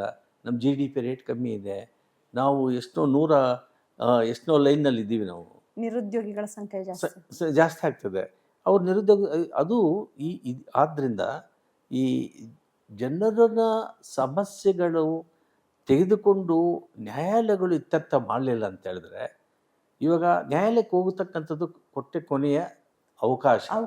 ಅಲ್ಲಿ ಬಂದಾಗ ಪರಾಮರ್ಶೆ ಮಾಡ್ತಕ್ಕಂಥದ್ದು ನಿಮಗೆ ಆದ್ಯ ಕರ್ತವ್ಯ, ಸಂವಿಧಾನವಾಗಿರ್ತಕ್ಕಂಥ ಕರ್ತವ್ಯ. ಅವನ ಸಂವಿಧಾನದ ಹಕ್ಕುಗಳು ಉಲ್ಲಂಘನೆ ಆಗಿದೆ, ಮೂಲಭೂತ ಹಕ್ಕುಗಳು ಉಲ್ಲಂಘನೆ ಆಗಿವೆ. ಚುನಾವಣೆ ಇದು ಪರೀಕ್ಷೆಯನ್ನು ಸರಿಯಾಗಿ ಮಾಡಲಿಲ್ಲ ಅಂತ ಹೇಳಿದ್ರೆ ಅವನು 1 ವರ್ಷ ಅದಕ್ಕೆ ತರಬೇತಿ ಪಡೆದು ಅಲ್ಲೂ 20 ಜನ ಸತ್ತರಲ್ಲ. ಇದರಿಂದ 20 ಜನ ಎಷ್ಟು ಕೋಟಿ ಜನ ಇದಕ್ಕೆ ಪರೀಕ್ಷೆ ಪ್ರವೇಶ ಮಾಡ್ತಾರೆ. ಅಲ್ಲಿ ಎಲ್ಲರನ್ನೂ ಉತ್ತೀರ್ಣ ಆಗಲ್ಲ, ರ್ಯಾಂಕ್ಗಳು ಬರಲ್ಲ, ಸೀಟುಗಳು ಸಿಕ್ಕಲ್ಲ. ಆದ್ದರಿಂದ ಇಂತಹ ಒಂದು ಮಾಡಿದಾಗ ಪ್ರತಿಭಟನೆ ಸಂವಿಧಾನಬದ್ಧವಾಗಿರ್ತಕ್ಕಂಥ ಪ್ರತಿಭಟನೆ ಮೂಲಭೂತ ಹಕ್ಕು ಅಂತ 19ನೇ ಅನುಚ್ಛೇದದಲ್ಲಿ ಹೇಳುವಾಗ ಮತ್ತು ಎಲ್ಲ ಸೇರಿದ್ದಾರೆ. ಅಲ್ಲಿ ಪ್ರತಿಭಟನೆ ಮಾಡ್ತಕ್ಕಂಥ ಗಾಢವಾದ ಜವಾಬ್ದಾರಿಯುತವಾಗಿರ್ತಕ್ಕಂಥ ಸರ್ಕಾರ ಅವರ ಬೇಡಿಕೆ ಏನಿತ್ತು, ಇದು ಆಡಳಿತದ ನಿರ್ವಹಣೆ ಶಿಕ್ಷಣದ ಮಂತ್ರಿಗಳು ಸರಿಯಾಗಿ ಮಾಡಿಲ್ಲ, ಅವರು ರಾಜೀನಾಮೆ ಕೊಡಲಿ. ಅಂದರೆ 1 ಸಲಕ್ಕಲ್ಲ, 2 ಸಲಕ್ಕಲ್ಲ, 150 ಸಲ ಈ ಪರೀಕ್ಷೆ ಪೇಪರ್ಸು ಲೀಕ್ ಆಗಿದೆ ಅಂತ ಹೇಳುವಾಗ, ಅದನ್ನು ಗಮನ ಹರಿಸುವಾಗ, ಪ್ರತಿಭಟನೆಯಲ್ಲಿ ನೀವು ಪ್ರತಿಯೊಬ್ಬಂದು ಈ ಸ್ವಾತಂತ್ರ್ಯ, ವಾಕ್ ಸ್ವಾತಂತ್ರ್ಯ ಅದನ್ನು ಹೇಳುವಾಗ ಸರ್ಕಾರ ಅವರ ಬೇಡಿಕೆಯನ್ನು ಸ್ಪಂದಿಸದೇ ಇರುವಾಗ ಪೊಲೀಸ್ನವರು ಶಾಂತಿಯುತವಾಗಿ ನಡೀತಾ ಇರ್ತಕ್ಕಂಥವ್ರಿಗೆ ಚಿಕ್ಕ ಹೆಣ್ಣುಮಕ್ಕಳ ಮೇಲೆ ಅಮಾನುಷವಾಗಿ ನಡ್ಕೊಂಡು ಸೆಕ್ಷುವಲ್ ಅಬ್ಯೂಸ್ ಮಾಡಿ ಹೊಡೆದು ಎಂಥದ್ದು ಪಿಲೆಟ್ಸು ಹಾಕಿ ಅದಂತ ಮಾಡ್ತಕ್ಕಂಥದ್ದೆಲ್ಲ ಲಾಠಿ ಚಾರ್ಜು. ಆ ಲಾಠಿಗಳಿಗೆ ಇವೆಲ್ಲ ಅಪಾಯವಾಗಿರ್ತಕ್ಕಂಥ ಮುಳ್ಳುಗಳನ್ನು ಚುಚ್ಚಿ ಬಡಿದು ಇದೆಲ್ಲ ಮಾಡ್ತಾ ಇದ್ದಾರೆ ಅಂತ ಹೇಳಿ ಪರಿಶೀಲನೆ ಮಾಡಿ ಕಾನೂನು ಶಾಸನಬದ್ಧವಾಗಿಲ್ಲ, ಅನಾಗರಿಕತ್ವವಾಗಿ ನಡ್ಕೊಳ್ತಿದ್ದಾರೆ, ಪೊಲೀಸ್ ಎಕ್ಸಸ್ ಇದೆ ಅಂತ ಹೇಳುವಾಗ ಅಲ್ಲಿ ಹೋದರೆ ಒತ್ತಡ ಅಂತ ಹೇಳೋಕ್ಕಾಗಲ್ಲ. ಅದು ಫಸ್ಟ್ ಪ್ರಯಾರಿಟಿ. ಇವಾಗ ಸ್ವಾತಂತ್ರ್ಯ ಅದು ವಾಕ್ ಸ್ವಾತಂತ್ರ್ಯ ಅಂತಕ್ಕಂಥದ್ದು ಮೂಲಭೂತ ಹಕ್ಕು ಉಲ್ಲಂಘನೆ ಆಗ್ತಾ ಇದೆ. ಇರುವಾಗ ಮೂಲಭೂತ ಹಕ್ಕು ಉಲ್ಲಂಘನೆ ಆಗುವಾಗ 32ನೇ ಅರ್ಜಿ ಮೂಲಭೂತ ಹಕ್ಕು ಸರ್ವೋಚ್ಚ ನ್ಯಾಯಾಲಯಕ್ಕೆ ಹೋಗ್ಬೇಕಲ್ಲಿ. ಅದು ತೀರ್ಪುಗಳಿವೆ. ಅದನ್ನು ನೀವು ಸಂವಿಧಾನ ರಚನೆ ಮಾಡೋಕೆ ಡಾಕ್ಟರ್ ಅಂಬೇಡ್ಕರ್ ಅವರು ಹೇಳಿರ್ತಕ್ಕಂಥದ್ದು 32ನೇ ಅನುಚ್ಛೇದ ಮೂಲಭೂತ ಹಕ್ಕುಗಳು ಉಲ್ಲಂಘನೆ ಆಗಿದಾಗ ಸರ್ವೋಚ್ಚ ನ್ಯಾಯಾಲಯಕ್ಕೆ ಹೋಗಬೇಕು ಅಂತ ಹೇಳುವಾಗ, ಹೌದು ನಿಮಗೆ ಇವಾಗ 38 ಜನ ನ್ಯಾಯಮೂರ್ತಿಗಳಿದ್ದಾರೆ, ಭಾಳಷ್ಟು ಕೇಸುಗಳು ಬರ್ತಾ ಇದ್ದೇವೆ, ನಿಮಗೆ ಒತ್ತಡ ಇದೆ. ಅದಕ್ಕೆ ಸಾರ್ವಜನಿಕರ ಅಭಿಪ್ರಾಯನ ಮೂಡಿಸಬೇಕು. ಸಂಬಂಧಪಟ್ಟ ಸರ್ಕಾರಗಳು ಪಾಪ್ಯುಲೇಷನ್ ರೇಷಿಯೋ ಬಗ್ಗೆ ನ್ಯಾಯಪೀಠಗಳನ್ನು, ನ್ಯಾಯಾಧೀಶರನ್ನು ಮತ್ತು ಎಲ್ಲ ಇನ್ಫ್ರಾಸ್ಟ್ರಕ್ಚರನ್ನು ಕೊಡ್ತಕ್ಕಂಥ ಆದ್ಯ ಕರ್ತವ್ಯ ಸರ್ಕಾರಗಳದು. Even they denied police report sir. ಪೊಲೀಸರು ನಿಂತಾಗ ಸುಮ್ನೆ ಅವ್ರು ಅಂದ್ರೆ ಅವ್ರು ಎತ್ಕೊಳಕ್ ಹೋದಾಗ ನನ್ನ ಹೊಡೆದ್ರು ಅಂತ ಹೇಳಿ ಕೆಲವರು ಕ್ಲೈಮ್ ಮಾಡಿದ್ರು, ನನ್ನ ಹೊಡಿಬೇಡಿ ಸರ್ ಅಂತ ಹೇಳಿ. ಇನ್ನೂ ಕೆಲವರು ಪೊಲೀಸರನ್ನೇ ತಳ್ಳುವಂತ ಪ್ರಯತ್ನ ಮಾಡಿದ್ರು. ಪೊಲೀಸ್ ಫೈಲ್ ಹೋದಾಗೂ ಅದು ರಿಜೆಕ್ಟ್ ಆಯ್ತು, ಕೇಸನ್ನು ಕೈ ಬಿಡಿ ಅಂತ ಹೇಳಿ. ಅಂದ್ರೆ ವಿಚಾರಣೆಯ ಹಂತಗಳು ನಡೆದಾಗ ಸತ್ಯ ಹೊರಗಡೆ ಬರೋದು. ಈಗ ಸಮಾಜದಲ್ಲಿ ಹೆಂಗಾಗಿದೆ ಅಂದ್ರೆ ಸರ್, ಇಲ್ಲಿ ಸಮಸ್ಯೆ ಬಗ್ಗೆ ಚರ್ಚೆ ಇಲ್ಲ. ಪೇಪರ್ ಲೀಕ್ ಆಗಿದ್ ಸಮಸ್ಯೆಗೆ ಬೇಡಿಕೆ ಇಟ್ಟಿದ್ದಾರೆ ಅದೊಂದ್ ಮೂಲೆಗೆ. ಇಲ್ಲಿ ಯಾರ್ ಪರ ಮಾತಾಡ್ತಿದ್ರಿ, ಯಾರ್ ವಿರೋಧ ಮಾಡ್ತೀರಿ ಅನ್ನೋದು. 2 ಕೈಗಳು ಇಟ್ಕೊಂಡಿದ್ದಾರೆ, ಯಾವ್ಯಾವ ಕೈಗೆ ಏನೇನ್ ಹೆಸರು ಇಟ್ಕೊಂಡಿದ್ದಾರೆ ಅವರೇ ಗೊತ್ತಾಗ್ಬೇಕು ಸರ್. ಸಮಸ್ಯೆ ಬೇಕಾಗಿಲ್ಲ ಜನಕ್ಕೆ. ನೀನ್ ಯಾರ್ ಪರ ಮಾತಾಡ್ತಿರ್ತೀಯ ಅವ್ರ ಪರ ಸೇರಿಸ್ಬಿಡ್ತಾರೆ. ತಪ್ಪು ಅಂತ ಹೇಳಿದ್ರು ಅವ್ರ ಪರ ಸೇರಿಸ್ತಾರೆ. ಹೌದು, ಇದು ಬಹಳ ಅಸಂಬದ್ಧವಾದ ಡೆವಲಪ್ಮೆಂಟ್ಸ್, ಅಸಂಬದ್ಧವಾದ ಮಾತುಗಳು. ಸಮಸ್ಯೆ ಬಗ್ಗೆ ಸ್ಪಂದಿಸುವುದಕ್ಕೆ ಇಲ್ಲದೇ ರಾಜಕೀಯ ಬೆರೆಸೋದು, ಇದೆಲ್ಲ ನಾಗರಿಕ ಸಮಾಜದ ಲಕ್ಷಣಗಳಲ್ಲ. ಇದು ನಾಗರಿಕ ಸಮಾಜದ ಜವಾಬ್ದಾರಿ ಸ್ಥಾನದಲ್ಲಿ ನಮ್ಮನ್ನು ಆಳ್ತಕ್ಕಂತಹ ಸರ್ಕಾರಗಳು ಮಾಡ್ತಕ್ಕಂಥ ಕೆಲಸ ಅಲ್ಲ ಇದು. ಇದು ಅಪ್ಲೈಸ್ ಟು ದಿ ನ್ಯಾಯಾಲಯಕ್ಕೆ ಕೂಡ. ನೀವು ಒತ್ತಡ ಇತ್ತಂತ ಹೇಳಿದ್ರೆ ಒತ್ತಡ ಇದೆ. ನ್ಯಾಯಾಧೀಶರು ಭಾಳ ಸಮಸ್ಯೆಗಳಿವೆ ಅವರಿಗೆ. ಯಾವ ತರ ಸರ್? ನಾವ್ ಅನ್ಕೊಂಡಿದ್ವಿ ನ್ಯಾಯಾಧೀಶ ಅಂದ್ರೆ 10 to 5 ಜಾಬ್ ಆರಾಮ್ ಅಂತ. ಸೋಷಿಯಲ್ಲು ಮಿಕ್ಸ್ ಇಲ್ಲ. ಎರಡನೇದು, ಬೆಳಗ್ಗೆಯಿಂದ ಸಂಜೆಯವರೆಗೂ ಕೂತ್ಕೊಂಡು ಕೆಲಸ ಮಾಡಬೇಕು. ನ್ಯಾಯಾಲಯದ ಆವರಣದಲ್ಲೇ ಕೆಲಸ ಅಲ್ಲ. ಅದಾದ ಮೇಲೆ ಕೇಸ್ ಕಟ್ಟಲೆಗಳನ್ನ ಆಲಂಘಿಸಿರೋದನ್ನು ತೀರ್ಪುಗಳು ನೀಡಬೇಕು. ತೀರ್ಪುಗಳು ನೂರಾರು ಪೇಜುಗಳು ಬರೀಬೇಕಾಗ್ತದೆ. ದೊಡ್ಡ ಸಾಕ್ಷಿ ಕ್ರಿಮಿನಲ್ ಕೇಸ್ಗಳಲ್ಲಿ ನೂರಾರು ಸಾಕ್ಷಿಗಳನ್ನ ವಿಚಾರಣೆ ಮಾಡಬೇಕಾಗ್ತದೆ. ಅದನ್ನೆಲ್ಲ ಅರ್ಥೈಸ್ಕೋಬೇಕಾಗಿದೆ. ಅದನ್ನೆಲ್ಲ ಅರ್ಥೈಸ್ಕೊಂಡು ಅದು ಪರಾಮರ್ಶೆ ಮಾಡಬೇಕಾಗುತ್ತದೆ. ಆಮೇಲೆ ಅದನ್ನೆಲ್ಲ ಸರಿಯಾದ ರೀತಿಯಲ್ಲಿ ಮನಗಣನೆ ಮಾಡ್ಕೋಬೇಕಾಗ್ತದೆ. ಅದನ್ನು ಆ ಕಾನೂನು ಏನಿದೆ ಅದಕ್ಕೆ ಅನ್ವಯಿಸಬೇಕಾಗ್ತದೆ. ಇದೆಲ್ಲ ಈ ಡಿಸಿಷನ್ ಮೇಕಿಂಗ್ ಪ್ರೊಸೆಸ್ ಇದೆಯಲ್ಲ, ಭಾಳ ಗಾಢವಾದ ಜವಾಬ್ದಾರಿ. ಆದ್ದರಿಂದಲೇ ಈ ಪ್ರೊಫೆಷನ್ನಿಗೆ ನೋಬಲ್ ಪ್ರೊಫೆಷನ್ ಅಂತ ಹೇಳತಕ್ಕಂಥದ್ದು. ಭಾಳ ತ್ಯಾಗ ಮಾಡಬೇಕಾಗ್ತದೆ. ಇವಾಗ ಹೆಣ್ಮಕ್ಳು ಗಂಡ್ಮಕ್ಳು ಇಲ್ಲಿ ನ್ಯಾಯಾಲಯದಲ್ಲಿ ನ್ಯಾಯಾಧೀಶರಾಗಿರ್ತಾರೆ, ಕುಟುಂಬದ ಸದಸ್ಯರು ನ್ಯಾಯಾಧೀಶರಾಗಿರ್ತಾರೆ. ನೀವು ಮನೆಯಲ್ಲಿ ಕೆಲಸ ಮಾಡ್ತಕ್ಕಂಥದ್ದು, ಅಫ್ಕೋರ್ಸ್ ನಿಮಗೆ ಎಲ್ಲ ರೀತಿಯ ಸೌಲಭ್ಯಗಳು ಕೊಡಬಹುದು, ಎಲ್ಲ ರೀತಿಯ ಇಮ್ಯುನಿಟೀಸ್ ಇರ್ಬೋದು. ಆದರೂ ಕೂಡ ನಿಮಗೆ ಕೆಲಸದ ಒತ್ತಡದಿಂದ ನಿಮ್ಮ ಆರೋಗ್ಯದ ಪರಿಸ್ಥಿತಿ ಹದಗೆಡ್ತದೆ. ಆ ಒಂದು ಪರಿಸ್ಥಿತಿಯಲ್ಲೂ ಕೂಡ ನಿಮ್ಮ ಮಕ್ಕಳ ಕಡೆ ನೀವು ಗಮನ ಕೊಡೋಂಗಿಲ್ಲ, ನಿಮ್ಮ ಆರೋಗ್ಯದ ಕಡೆ ನೀವು ಗಮನ ಕೊಡೋಂಗಿಲ್ಲ, ನಿಮ್ಮ ನೆಂಟರಿಷ್ಟ್ರ ಹತ್ರ ಮಾತಾಡೋಕ್ಕಾಗಲ್ಲ. ಇವೆಲ್ಲ ಇವೆ. ಅಂದರೆ ಇದೊಂದು ತರಹದ ಒಂದು ಹರ್ಮಿಟ್ ಲೈಫ್ ಇದು. ಕೆಲಸ ಆ ರೀತಿ ಬದ್ಧತೆ, ಆ ರೀತಿ ಮನಸ್ಥಿತಿಯನ್ನು ನಿಗ್ರಹಿಸಿ ಕೆಲಸ ಮಾಡ್ತಕ್ಕಂತಹ ಒಂದು ಸ್ಥಾನ ನ್ಯಾಯಮೂರ್ತಿಯ ಸ್ಥಾನ. ಸರ್, ಜನಸಾಮಾನ್ಯರಿಗೆ ತುಂಬಾ ಕುತೂಹಲ ಇದೆ ಸರ್, ನ್ಯಾಯಾಧೀಶರ ಲೈಫ್ ಹೇಗಿರುತ್ತೆ ಅಂತ. ಈ ಶುಭ ಸಮಾರಂಭಗಳಿರ್ಬೋದು, ದೇವಸ್ಥಾನಗಳಿಗೆ, ಧಾರ್ಮಿಕ ಕೇಂದ್ರಗಳು, ಎನಿಥಿಂಗ್, ಯಾವುದೇ ಧಾರ್ಮಿಕ ಕೇಂದ್ರಗಳಿಗೆ ಭೇಟಿ ನೀಡೋದಿರ್ಬೋದು, ಸೋಷಿಯಲ್ ಮಿಂಗಲ್ ಇರ್ಬೋದು, ಅವೆಲ್ಲ ಏನು ಪ್ರತಿಬಂಧನೆ ಇಲ್ಲ, ಹೋಗಬಾರ್ದು ಅಂತೇನಿಲ್ಲ. ಬಟ್ ನಿಮ್ಮದು ಲಿಮಿಟೆಡ್ ಲೈಫ್ನಲ್ಲಿ ಎಲ್ಲರನ್ನೂ ಸ್ನೇಹಿಮಯಗಳಾಗಿ ಓಡಾಡೋಕ್ಕಾಗಲ್ಲ, ಬೆರೆಯುವಂಗಿಲ್ಲ. ಅವ್ರ ಹತ್ರ ನೀವು ಭಾಳ ಟೀಕೆ ಟಿಪ್ಪಣಿಗಳು ಮಾಡೋಂಗಿಲ್ಲ. ಇದು ನಿಮ್ಮದು ಒಂದು ನಡವಳಿಕೆ, ನಿಮ್ಮ ಒಂದು ಜೀವನದ ಶೈಲಿ ನ್ಯಾಯಾಧೀಶರಿಗೂ ಮತ್ತು ಹೊರಗಿನ ಪ್ರಪಂಚದ ಜನರಿಗೂ ಭಾಳ ವ್ಯತ್ಯಾಸ ಇರ್ತದೆ. ದೇವಸ್ಥಾನಕ್ಕೆ ಹೋಗಬಾರ್ದು ಅಂತೇನು ಯಾರು ಹೇಳಲಿಲ್ಲ, ಮಸೀದಿಗಳಿಗೂ ಹೋಗ್ತಾರೆ. ಎಲ್ಲ ಮತೀಯ ಜನರೂ ನ್ಯಾಯಾಧೀಶರಾಗಿದ್ದಾರೆ, ಎಲ್ಲ ಜಾತಿ ಜನನೂ ಇದ್ದಾರೆ. ಅವರವರ ಮತದ ಜನರು ಆಚರಣೆಗಳನ್ನು ಮಾಡಬಾರ್ದು ಅಂತ ಏನಿಲ್ಲ. ಶುಭ ಕಾರ್ಯಕ್ರಮಗಳಿಗೆ ಹೋಗೋದು, ಸೋಷಿಯಲ್ ಮಿಕ್ಸಿಂಗ್ ಹೋಗ್ಬೋದು. ಇವಾಗ ಕಾಂಟ್ರವರ್ಸಿ ಇರೋ ಕಡೆ ಹೋಗೋಕ್ಕಾಗಲ್ಲ, ಅದೆಲ್ಲ ನಿರ್ಬಂಧನೆ ಇದೆ. ಅವೆಲ್ಲ ನಿರ್ಬಂಧನೆ ಇದೆ. The conduct, you are not only a judge in the inside the court, outside the court, 24 hours you are a judge. ಇದು ಈ ನಿರ್ಬಂಧನೆಗಳೇ ಒಳಪಟ್ಟು ಕೆಲಸ ನಿರ್ವಹಿಸಬೇಕಾಗಿರೋದು ಬಹಳ ಕಷ್ಟ ಸಾಧ್ಯತೆ ಕೆಲಸ. ಸರ್, ಮನೆಗೆ ಬಂದಾಗ ಲೇಟ್ ನೈಟ್ FIR, ಆಮೇಲೆ ಸಾಕ್ಷಿನ ಪ್ರೊಡ್ಯೂಸ್ ಮಾಡ್ತೀನಿ, ಅದನ್ನೆಲ್ಲ ಸ್ವೀಕಾರ ಮಾಡಬೇಕು. ಕಂಟಿನ್ಯೂಸ್ ಇರುತ್ತೆ. ಮ್ಯಾಜಿಸ್ಟ್ರೇಟ್ ಕೋರ್ಟ್ನಲ್ಲಿ ನೀವು ಒಂದು ಸೆನ್ಸೇಷನಲ್ ಕೇಸು ನಿಮ್ಮ ಮುಂದೆ ವಿಚಾರಣೆ ನಡೆಯುವಾಗ ಭಾಳ ನಿಮ್ಮ ಮನಸ್ಸನ್ನು ನಿಗ್ರಹಿಸಿ ಆ ಕಡೆ ಕಾನ್ಸಂಟ್ರೇಟ್ ಮಾಡಿ ಆ ವಿಚಾರಣೆ ನಡೆಸ್ತಕ್ಕಂತಹ ಕೆಲಸ ಮಾಡಿದರೆ ಮಾತ್ರ ನ್ಯಾಯವನ್ನು ಸಾಮಾನ್ಯ ಜನರಿಗಾಗಲಿ ಕಕ್ಷಿಗಾರನಿಗೆ ಅನ್ಯಾಯ ಆಗದಾಗೆ ನ್ಯಾಯ ವಿತರಣೆಯನ್ನು ಮಾಡೋದಕ್ಕೆ ಸಾಧ್ಯತೆ ಇದೆ. ಅದಕ್ಕೆ ಆ ರೀತಿಯ ಮನಸ್ಥಿತಿಯನ್ನು ನಾವು ನಿರ್ಮಾಣ ಮಾಡ್ಕೊಂಡಿರಬೇಕು. ಸರ್, ನೀವಂತೂ ಸುದೀರ್ಘವಾಗಿ ಇಲ್ಲಿದ್ರಿ ಕರ್ನಾಟಕದಲ್ಲಿ, ಒಡಿಶಾ, ಅದಾದ್ಮೇಲೆ ನಂತರ ನೀವು ಸುಪ್ರೀಂ ಕೋರ್ಟ್ಗೂ ಹೋಗಿದ್ರಿ. ಸರ್, ಬೇರೆ ಬೇರೆ ಭಾಗಗಳಲ್ಲಿ ನೋಡಿದಾಗ ಏನನ್ಸುತ್ತೆ ಸರ್ ನ್ಯಾಯಾಧೀಶರಾಗಿ? ನನಗೇನು ಸಮಸ್ಯೆ ಆಗಿಲ್ಲ. ನನಗೆ ಯಾಕೆ ಸಮಸ್ಯೆ ಆಗಿಲ್ಲ ಅಂದರೆ ನಾನು ಜನರ ಬಗ್ಗೆ, ಸಮಾಜದ ವ್ಯವಸ್ಥೆ ಬಗ್ಗೆ ಚೆನ್ನಾಗಿ ಅರಿವು ಮಾಡ್ಕೊಂಡಿದ್ದೀನಿ. People's judge. ನನಗೆ ಯಾವ ಮನುಷ್ಯನಿಗೆ ಯಾವ ಕಕ್ಷಿಗಾರನಿಗೆ ನ್ಯಾಯ ಕೊಡಬೇಕು ನಮ್ಮ ಮುಂದೆ ಇರ್ತಕ್ಕಂಥದ್ದು ಪರಿಶೀಲನೆ ಮಾಡ್ತಕ್ಕಂತಹ ಒಂದು ಶಕ್ತಿಯನ್ನು ಬೆಳೆಸ್ಕೊಂಡಿದೆ.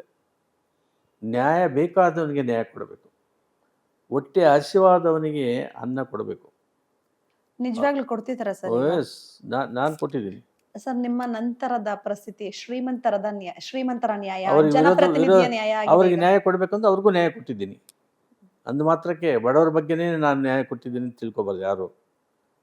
ಯಾರಿಗೆ ಯಾವ ರೀತಿ ಅನ್ಯಾಯ ಆಗಿದೆ ಅಂತಕ್ಕಂಥ ಪರಾಮರ್ಶೆ ಮಾಡ್ತಕ್ಕಂಥ ಶಕ್ತಿಯನ್ನು ಬೆಳೆಸ್ಕೋಬೇಕು ನಾವು.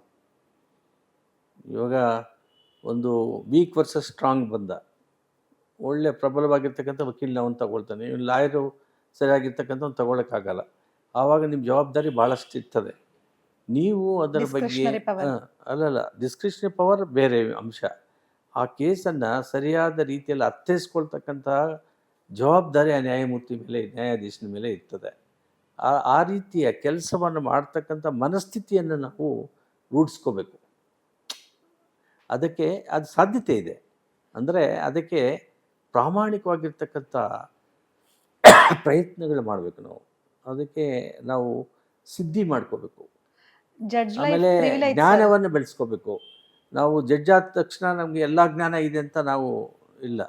ಪ್ರತಿಯೊಬ್ಬರಿಂದ ಕೂಡ ಜ್ಞಾನವನ್ನು ಪಡೀತಕ್ಕಂಥ ಒಂದು ಆ ಹಂಬಲ ಇರಬೇಕು ಆ ನ್ಯಾಯಾಧೀಶನಿಗೆ. ಎವ್ರಿ ಡೇ ಸ್ಟಡಿ ಇರುತ್ತೆ ಸರ್. ಹೌದೌದು, every day, even now after my retirement I am studying. ಯಾವುದಾದ್ರ ಬಗ್ಗೆ ಇವಾಗ ನಿಮ್ಮ ಬೆಳೆದಿದ್ದು ಸುದೀರ್ಘವಾದ, ಯಾರು ಹೇಳದೇ ಇರ್ತಕ್ಕಂಥ ಯಾವ ಲಾಯರು ಇದರ ಬಗ್ಗೆ ಪ್ರಸ್ತಾಪ ಮಾಡದೇ ಇರ್ತಕ್ಕಂಥ ವಿಷಯಗಳನ್ನೆಲ್ಲ ಹೇಳಿದ್ದೀನಿ ನಾನು. Exactly sir. ಸೆಕ್ಷನ್ಸ್ ಇನ್ಕ್ಲೂಡಿಂಗ್ ಯಾರಿಗೂ ಗೊತ್ತಿರಲ್ಲ. ಎಲ್ಲ ಡೀಟೇಲ್ ಅಂದರೆ ಅಷ್ಟು ಭಾಳ ಕನ್ಸರ್ನಿಂದ ಆ ಸಮಸ್ಯೆ ಬಂದಾಗ ಆ ಸಮಸ್ಯೆ ಎಲ್ಲಿಂದ ಬಂದಿದೆ, ಅದರ ಆಳ ಎಷ್ಟಿದೆ, ಅದರಿಂದ ಆಗ್ತಕ್ಕಂಥ ಅನಾಹುತಗಳೇನು, ಇದು ಶಾಸನಬದ್ಧವಾಗಿದೆಯಾ, ಸಂವಿಧಾನಬದ್ಧವಾಗಿದೆಯಾ, ಅವರ ಪ್ರಕ್ರಿಯೆಯಲ್ಲೂ ಸರಿಯಾಗಿದೆಯಾ ಅಂತ ಹೇಳಿ ಆ ಕಡೆ ಗಮನ ಕೊಟ್ಟು ಅದನ್ನೆಲ್ಲ ಅಭ್ಯಾಸ ಮಾಡಿ ಜವಾಬ್ದಾರಿತವಾಗಿ ಪ್ರತಿಯೊಂದು ಮಾತುಗೂ ನಾನು ಹೇಳಿರ್ತಕ್ಕಂಥ, ನಾನು ಎತ್ತಿ ಹಿಡಿದಿರ್ತಕ್ಕಂಥ ವಿಷಯಗಳ ಬಗ್ಗೆ ಸರ್ಕಾರ ಸ್ಪಂದಿಸಲಿ, ತೊಂದರೆ ಇಲ್ಲ. ನನ್ನ ಹತ್ರ ಬಹಿರಂಗ ಸಂದರ್ಶನಕ್ಕೆ ಬರಲಿ. ನಾನು ಅವತ್ತೂ ಹೇಳಿದೆ, ಯಾರು ಬೇಕಾದರೂ ಬರ್ಬೋದು, ಎಷ್ಟೊತ್ತಿನಲ್ಲಾದರೂ ಕೂಡ ನಾನು ಮಾತಾಡಿದ್ರೆ ನನಗೆ ಉತ್ತರ ಇದೆ, ಮಾತಾಡ್ತಕ್ಕಂಥ ಸಮಯ ನನಗಿದೆ, ಚರ್ಚೆ ಮಾಡೋದಕ್ಕೆ ನಾನು ಸಿದ್ಧ ಇದ್ದೀನಿ ಅಂತ ಹೇಳಿದ್ದೀನಲ್ಲ. ಸರ್, ಇದೇನು ಮೊದಲನೇ ಬಾರಿ ಅಲ್ಲ. ಇದೇ ಸರ್ಕಾರದ ಬೇರೆ ಮುಖ್ಯಮಂತ್ರಿಗಳಿದ್ದಾಗ ನೀವು ನೇರವಾಗಿ ಒಂದ್ಸಲಿ ಮಾತಾಡಿದ್ರಿ. ಧರ್ಮಸ್ಥಳದ ಕೇಸ್ ಬಂದಾಗ ಯಾಕೆ ಭದ್ರತೆ ಕೊಡ್ಬೋದಲ್ಲ ಅಂತ ಹೇಳಿ. ನೀವ್ ಎಂಟ್ರಿ ಆಗಿದ ತಕ್ಷಣ SIT, ನೀವು ಕೇಳಿದ ತಕ್ಷಣ SIT ಆಯ್ತು, ತುಂಬಾ ಬದಲಾವಣೆ ಚಿತ್ರಣ ಆಯ್ತು. ಸೊ ಇದೇ ರೀತಿಯ ಪ್ರಕ್ರಿಯೆ ದುರಂತ ಏನಪ್ಪ ಅಂತಾರೆ, ಅದೇ ಸರ್. ನಮ್ಮ ಪೊಲೀಸ್ ವ್ಯವಸ್ಥೆ ಒಂದು ದುರ್ಬಲ ವರ್ಗದವ್ರಿಗೆ, ಅನ್ಯಾಯ ಆದವ್ರ ಕಡೆಗೆ ನ್ಯಾಯ ಕೊಡಿಸ್ತಕ್ಕಂಥ ಕೆಲಸ ನಿರ್ವಹಿಸಲೇ ಇಲ್ಲ. ಇದೊಂದು ಎಂತಹ ದುರಂತ ಅಂದರೆ, ನಮಗೊಂದು ಜವಾಬ್ದಾರಿನ ಕೊಟ್ಟಾಗ ಆ ಜವಾಬ್ದಾರಿನ ನಿರ್ವಹಿಸ್ತಕ್ಕಂಥದ್ದು ಜನರಿಗೆ ನ್ಯಾಯ ಕೊಡಬೇಕಂತಕ್ಕಂಥ ಚಿಂತನೆ ಮಾಡಬೇಕಾಗಿದೆ. ಒಬ್ಬ ಪೊಲೀಸ್ ಅಧಿಕಾರಿ ಅವನ ವ್ಯಾಪ್ತಿಯಲ್ಲಿ ಬರ್ತಕ್ಕಂಥ ಕಟ್ಟಳೆಗಳನ್ನು ಬಂದಾಗ ಇಷ್ಟು ಜನ ರೇಪ್ ಆಗಿ ಸಾಯಿಸಿದಾರಲ್ಲ, ಆ ಸಾಯಿಸಿರ್ತಕ್ಕಂಥದ್ದು ಯಾಕೆ ಆಗ್ತಾಯಿದೆ, ಇಲ್ಲಿ ಆಗ್ತಾಯಿದೆ ಅಂತಕ್ಕಂಥ ಆ ನಿಯಂತ್ರಣ ಮಾಡ್ತಕ್ಕಂಥದ್ದಕ್ಕೆ ಗೋಜು ಹೋಗಲಿಲ್ಲ. ಕಾರಣ ಅವರೆಲ್ಲರೂ ಕೂಡ ಆ ವ್ಯವಸ್ಥೆಗೆ ಅವರು ಸೇರಿಕಾಗಿದ್ದರು. ಅಂತ ತೋರಿಸ್ತದೆ. ಅದನ್ನು ಆ ರೀತಿ ಆದಾಗ ಗೃಹ ಇಲಾಖೆಯವರು ಕೂಡ ಕಣ್ಣು ಮುಚ್ಕೊಂಡು ನಮ್ಮನ್ನು ಆಳ್ತಕ್ಕಂಥ ಗೃಹ ಮಂತ್ರಿಗಳು ಆಯಾ ಕಾಲಕ್ಕೆ ಎಲ್ಲರನ್ನೂ ಕೂಡ ಅವ್ರಿಗೆ ಸೇರಿಕೆ ಹಾಕಿದ್ದಾರೆ ಅಂತ ಹೇಳಿದ್ರೆ ಇದು ಪ್ರಜಾಪ್ರಭುತ್ವದ ವ್ಯವಸ್ಥೆಯ ಲಕ್ಷಣವೇ ಅಲ್ಲ. ಅದು ತಪ್ಪಾದಾಗ ಇವಾಗ ಅಟ್ಲೀಸ್ಟ್ ಸರ್ವೋಚ್ಚ ನ್ಯಾಯಾಲಯದಲ್ಲಿ ಇವಾಗ ಇದಾದ ಮೇಲೆ ಅಗೈನ್ ಇನ್ಕ್ವೈರಿ. ಇವಾಗ ಇವಾಗ SIT ಮಾನಿಟರ್ ಸುಪ್ರೀಂ ಕೋರ್ಟ್ನವ್ರು ಮಾಡಿದ್ದಾರೆ. ಅಂದರೆ ಎಷ್ಟು ವರ್ಷ? 14 ವರ್ಷ ಈ ಅಪರಾಧ ಕೃತ್ಯ ನಡೆದು ಅದಕ್ಕೆ ಟ್ರಯಲ್ ನಡೆದು ಸಂಬಂಧ ಇಲ್ಲದಿರೋನ್ನ ಅಪರಾಧಿಯನ್ನಾಗಿ ಮಾಡಿ ರಾಜ್ಯ ಸರ್ಕಾರ COD ಅವರು ಮಾಡಿರ್ತಕ್ಕಂಥ ತನಿಖೆ ಸರಿ ಇಲ್ಲ ಅಂತ ಹೇಳಿ CBIನವರಿಗೆ ಈ ತನಿಖೆಯನ್ನು ಒಪ್ಪಿಸಿ CBIನವರು ಕೂಡ ಸರಿಯಾದ ರೀತಿಯಲ್ಲಿ ಇನ್ವೆಸ್ಟಿಗೇಷನ್ ಮಾಡದೇ ಇರ್ತಕ್ಕಂತಹ ಇನ್ಎಫಿಷಿಯೆಂಟ್ ಆಫೀಸರ್ಸ್ ಅಲ್ಲ. ಅದರ ಮಧ್ಯದಲ್ಲಿ ಯಾರೆಲ್ಲ ಹಿಂದೆ ಇದ್ದಾರೆ ಅನ್ನೋದು ಎತ್ತಿ ತೋರಿಸ್ತದೆ. ಇದನ್ನೆಲ್ಲ ಗಮನಿಸೇ ಸುಪ್ರೀಂ ಕೋರ್ಟ್ನವರು ಇವಾಗ 14 ವರ್ಷ ನನ್ನದೇ ಒಂದು ಜಡ್ಜ್ಮೆಂಟ್ ಇದೆ 2016ರಲ್ಲಿ ಉತ್ತರ ಪ್ರದೇಶದಲ್ಲಿ ಒಂದು MLA ಸಾಯಿಸಿದಾಗ ಟ್ರಯಲ್ ನಡೆಯುವಾಗ CBIಗೆ ಇಂಟ್ರೆಸ್ಟ್ ಮಾಡಬೇಕು ಅಂತ ಬಂದಿದೆ ಕೇಸು. 2016ರಲ್ಲಿ ರಿಪೋರ್ಟೆಡ್ ಕೇಸ್ ನಂದು. ಆ ಕೇಸ್ ಆಧಾರದ ಮೇಲೆ ಎಲ್ಲಿ ನಡೆದರೂ ಎಲ್ಲಿ ಅನ್ಯಾಯ ಆಗಿದ್ದರೂ ಕೂಡ ಅಪರಾಧಿ ನಿರಪರಾಧಿ ಆಗಿದ್ದು ಅಂತ ಹೇಳಿದ್ರು ಕೂಡ ನಿಜವಾದ ಅಪರಾಧಿಗಳು ಯಾರು ಅಂತ ಕಂಡುಹಿಡಿಯೋದಕ್ಕೆ ಇನ್ವೆಸ್ಟಿಗೇಷನ್ನು ಯಾವ ಕಾಲ ಬೇಕಾದರೂ ಮಾಡ್ಬೋದು ಅಂತಕ್ಕಂಥದ್ದು ಅಲ್ಲಿ ನಾನು ಹೇಳಿದ್ದೀನಿ. ಆದ್ದರಿಂದ ಈ ಹುಡುಗಿ ಅಪ್ರಾಪ್ತ ವಯಸ್ಸು ಹುಡುಗಿ ಸೌಜನ್ಯ ಕೇಸ್ ಇವತ್ತು ಜೀವಂತವಾಗಿ ಇಲ್ಲಿ ವಿಚಾರಣೆ ನಡೀಬೇಕಾಗಿದೆ. ಸರಿಯಾದ ವಿಚಾರಣೆ ಅಂದರೆ ಇನ್ವೆಸ್ಟಿಗೇಷನು ಮಾಡಬೇಕಾಗಿದೆ. Supreme court monitored. It is not CBI ಕೊಡಲಿಲ್ಲ ಅವರು. SIT ಸ್ಪೆಷಲ್ ಇನ್ವೆಸ್ಟಿಗೇಷನ್ ಟೀಮ್ಗೆ ಇಂಟ್ರೆಸ್ಟ್ ಮಾಡ್ತಾರೆ. ಅವರು ಇವಾಗ ನೇಮಕ ಮಾಡಬೇಕಾಗಿದೆ. ಇದು ಯಾರು ತಪ್ಪಿಸ್ಕೊಳ್ಳೋಕ್ಕಾಗಲ್ಲ.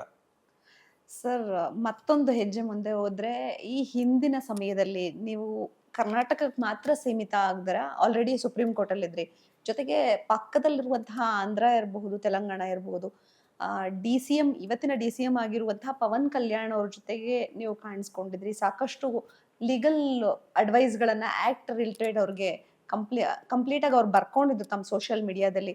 ನೀವು ಇವ್ರ ಲ್ಯಾಂಡ್ ಮಾರ್ಕ್ ಕೇಸ್ಗಳನ್ನ ನೋಡಬಹುದು. ಸೊ ನಿಮಗೆ ಗೊತ್ತಾಗುತ್ತೆ ಇವ್ರು ಎಷ್ಟು ಜನರ ಪರ ಅಂತ. ಆ ನೆನಪುಗಳನ್ನು ಹೇಳೋದಾದ್ರೆ ಸರ್. ನನಗೆ ನಾನು ನಿವೃತ್ತಿ ಆದಮೇಲೆ 2017ರಲ್ಲಿ ಅಮರಾವತಿ ರಾಜಧಾನಿ ಮಾಡೋದಕ್ಕೆ 33,000 ಎಕರೆ ಚಿಲ್ಲರೆ ಇದೇ ರೀತಿ ಬಿಡದೇ ಇಲ್ಲ ಭೂಸ್ವಾಧೀನ ಪ್ರಕ್ರಿಯೆ ನಡೆದ ರೀತಿಯಲ್ಲಿ ಹೆಚ್ಚಿನ